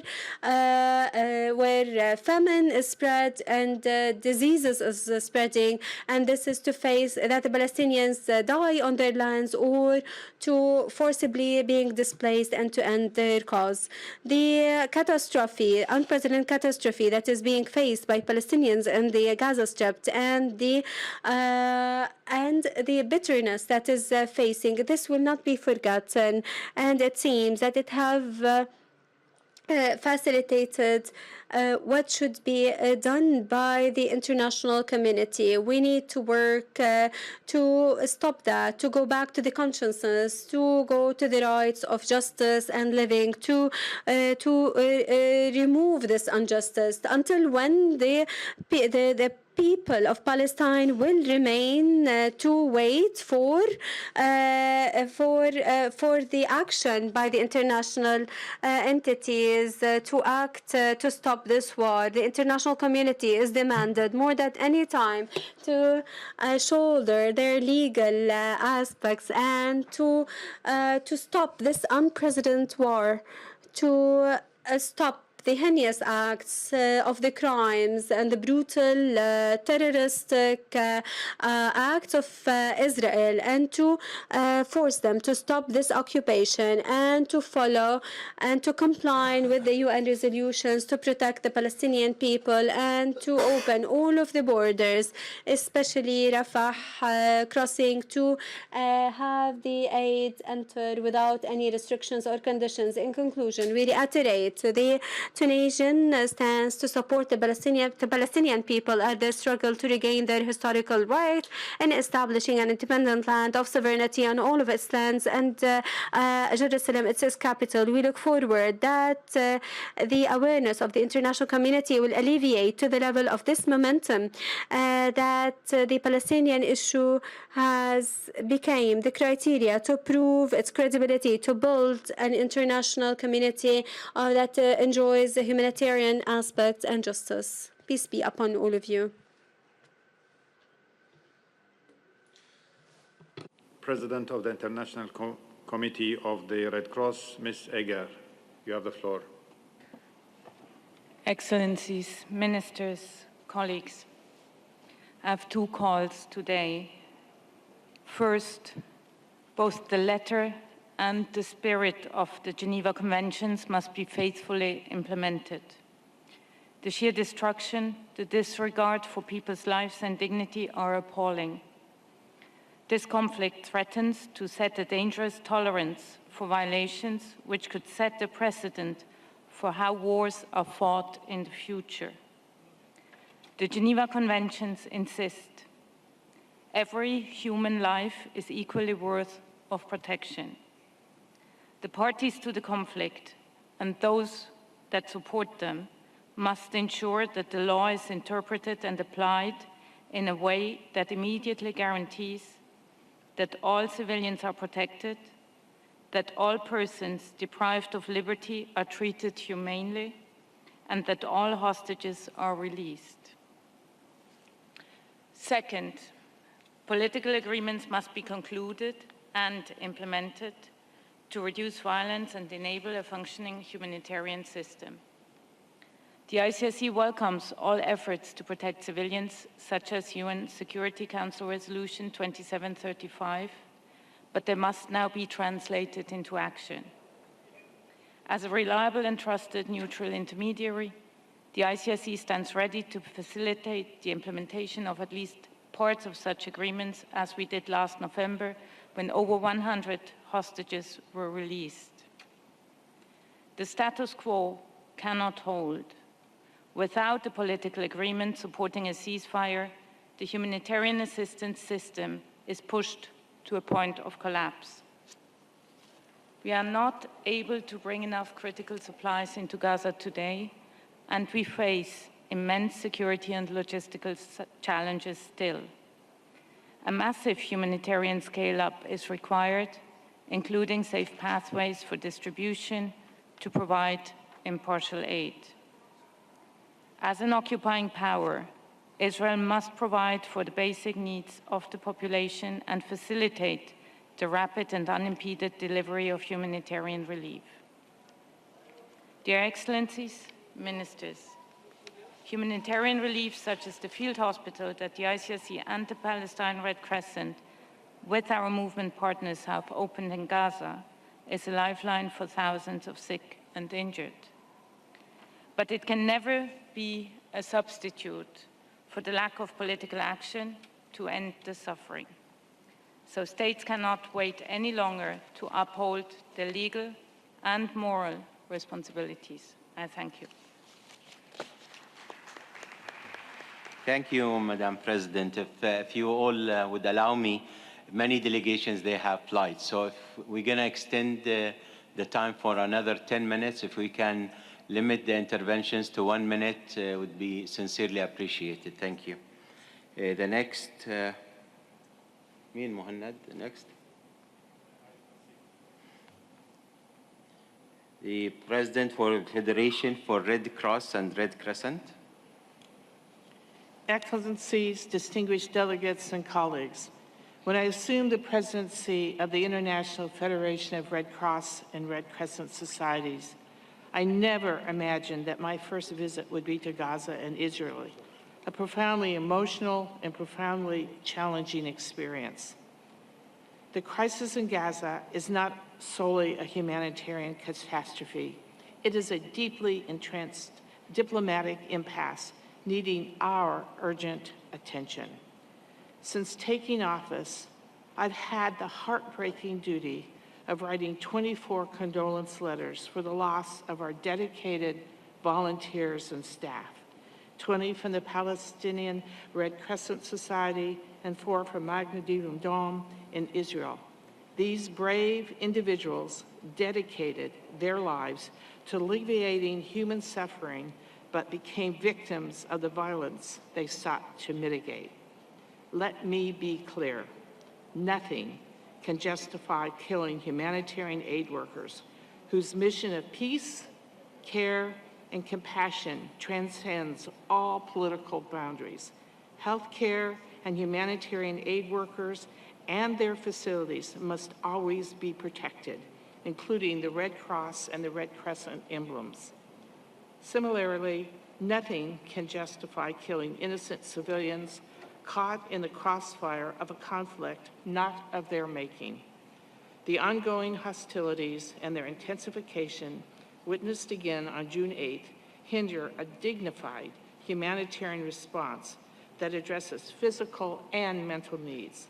The IFRC network is ready to scale up our response, but hostilities must cease. Moreover, nothing can justify abduction and hostage-taking of innocent people. Such acts inflict deep psychological scars and violate basic human decency and international humanitarian law. Hostages must be released immediately and unconditionally. Perhaps most distressing is the indifference that allows such suffering to continue before our very eyes. We witness the anguish of loss, the desperation for necessities, and the hopelessness of unending violence. Humanitarian assistance alone is not a solution. المساعدة الإنسانية هي ليست حل لهذه المشكلة. أنا أطالب حشد To bring this conflict to an end and secure safe, unconditional, and unhindered humanitarian access to Gaza. We must not allow indifference to erode our shared humanity. The people of Gaza deserve more than our sympathy. They deserve our action. Thank you. Thank you. We go to European Commissioner for Humanitarian Aid and Crisis Management. Thank you, Chair. Today, many have spoken about the appalling humanitarian situation in Gaza. But what is also appalling is that this is happening while the framework that could allow delivery of humanitarian assistance into Gaza at scale is in place. With the Jordan route, which makes sense both operationally and politically, with a tried and tested route through Egypt from Al-Aish to Rafah and Kerem Shalom, with the use of the Ashdod port, which is readily scalable. In short, there is no need to reinvent the wheel, but there is a need to make these options work consistently and predictably. For that, two things are needed. First, political will and clear, consistent advocacy. The requirements of international humanitarian law are clear, as are the successive orders of the International Court of Justice and the provisions of the UN Security Council Resolution 2720. And these are not being respected, least of all since the onset of the Rafah offensive. We need to be clear on this. And second, we need adequate resourcing. As European Union, we are supporting all the main routes. We have mobilized almost 300 million euros in humanitarian funding since the onset of the crisis. But as many have pointed out today, the flash appeal for the occupied Palestinian territories is still only 31% funded. So donors collectively need to do more. We stand ready to work with all of you to take the conclusions of today's important meeting forward. Thank you. Thank you. We go to His Excellency Secretary-General of the Union for the Mediterranean, Ambassador Nasser Kamel. Thank you, Co-Chair.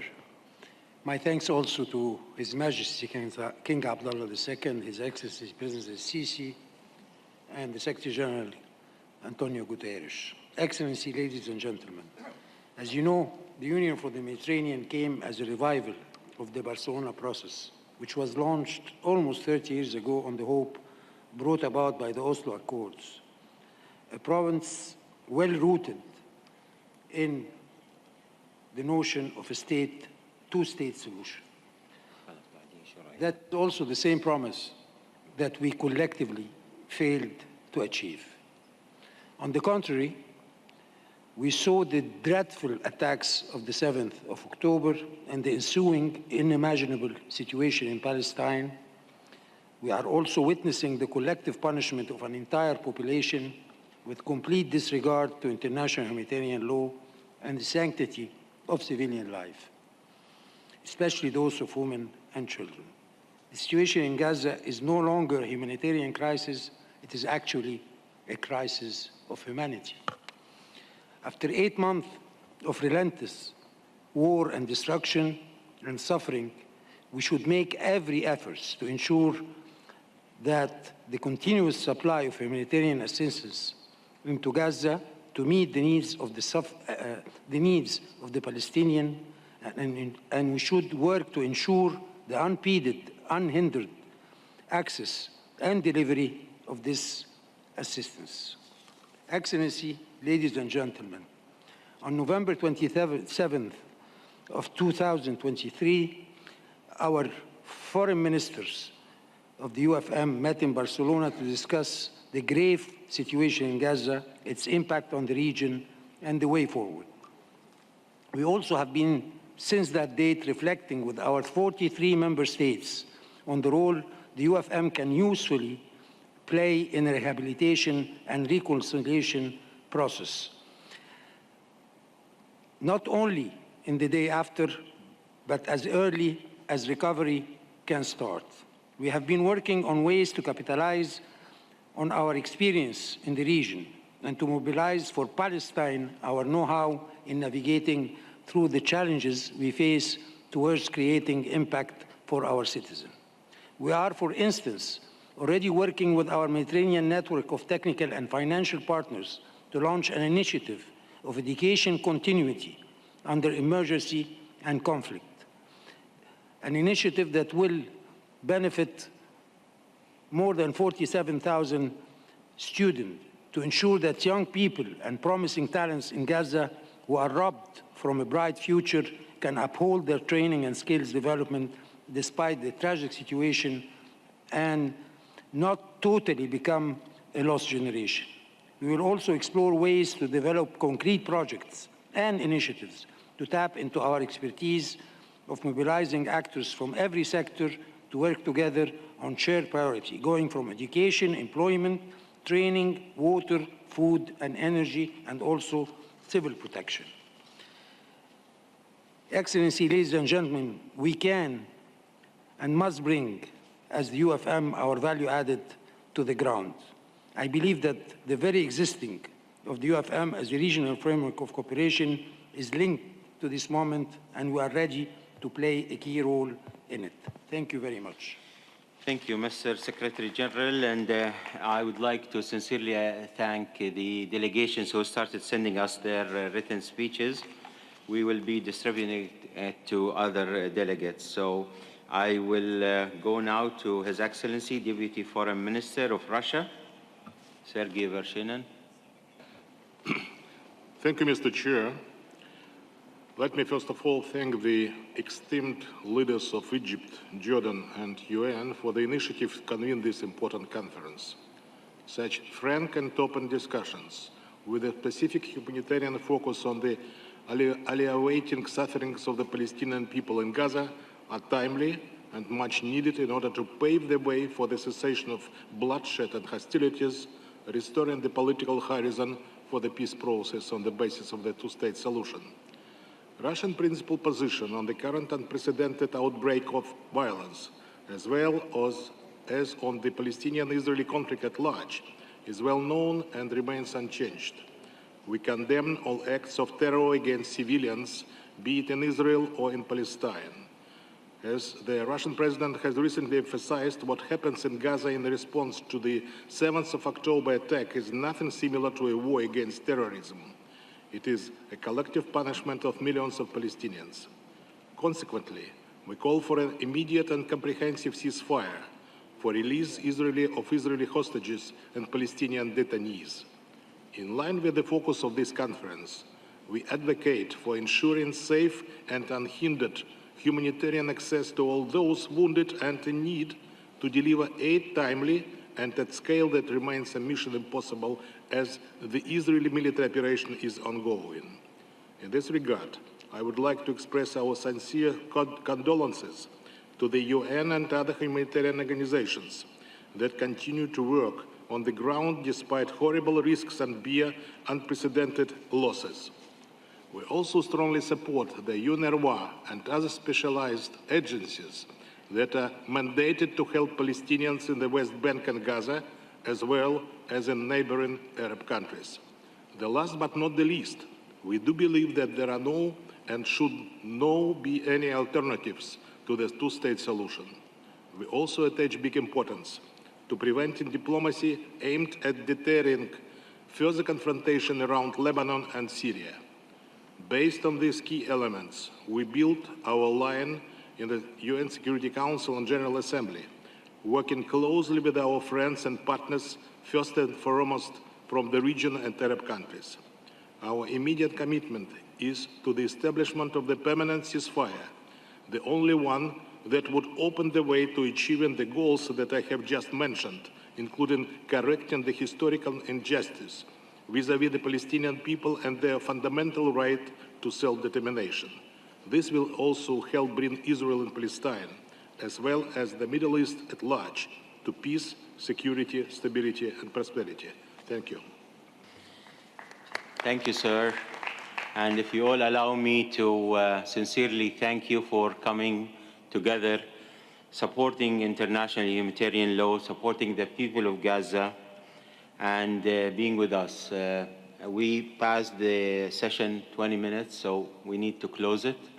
Momentarily, there will be a press conference by Deputy Prime Minister, Foreign Minister Ayman Safadi, Foreign Minister Sameh Shukri, and the Secretary-General Martin Griffith.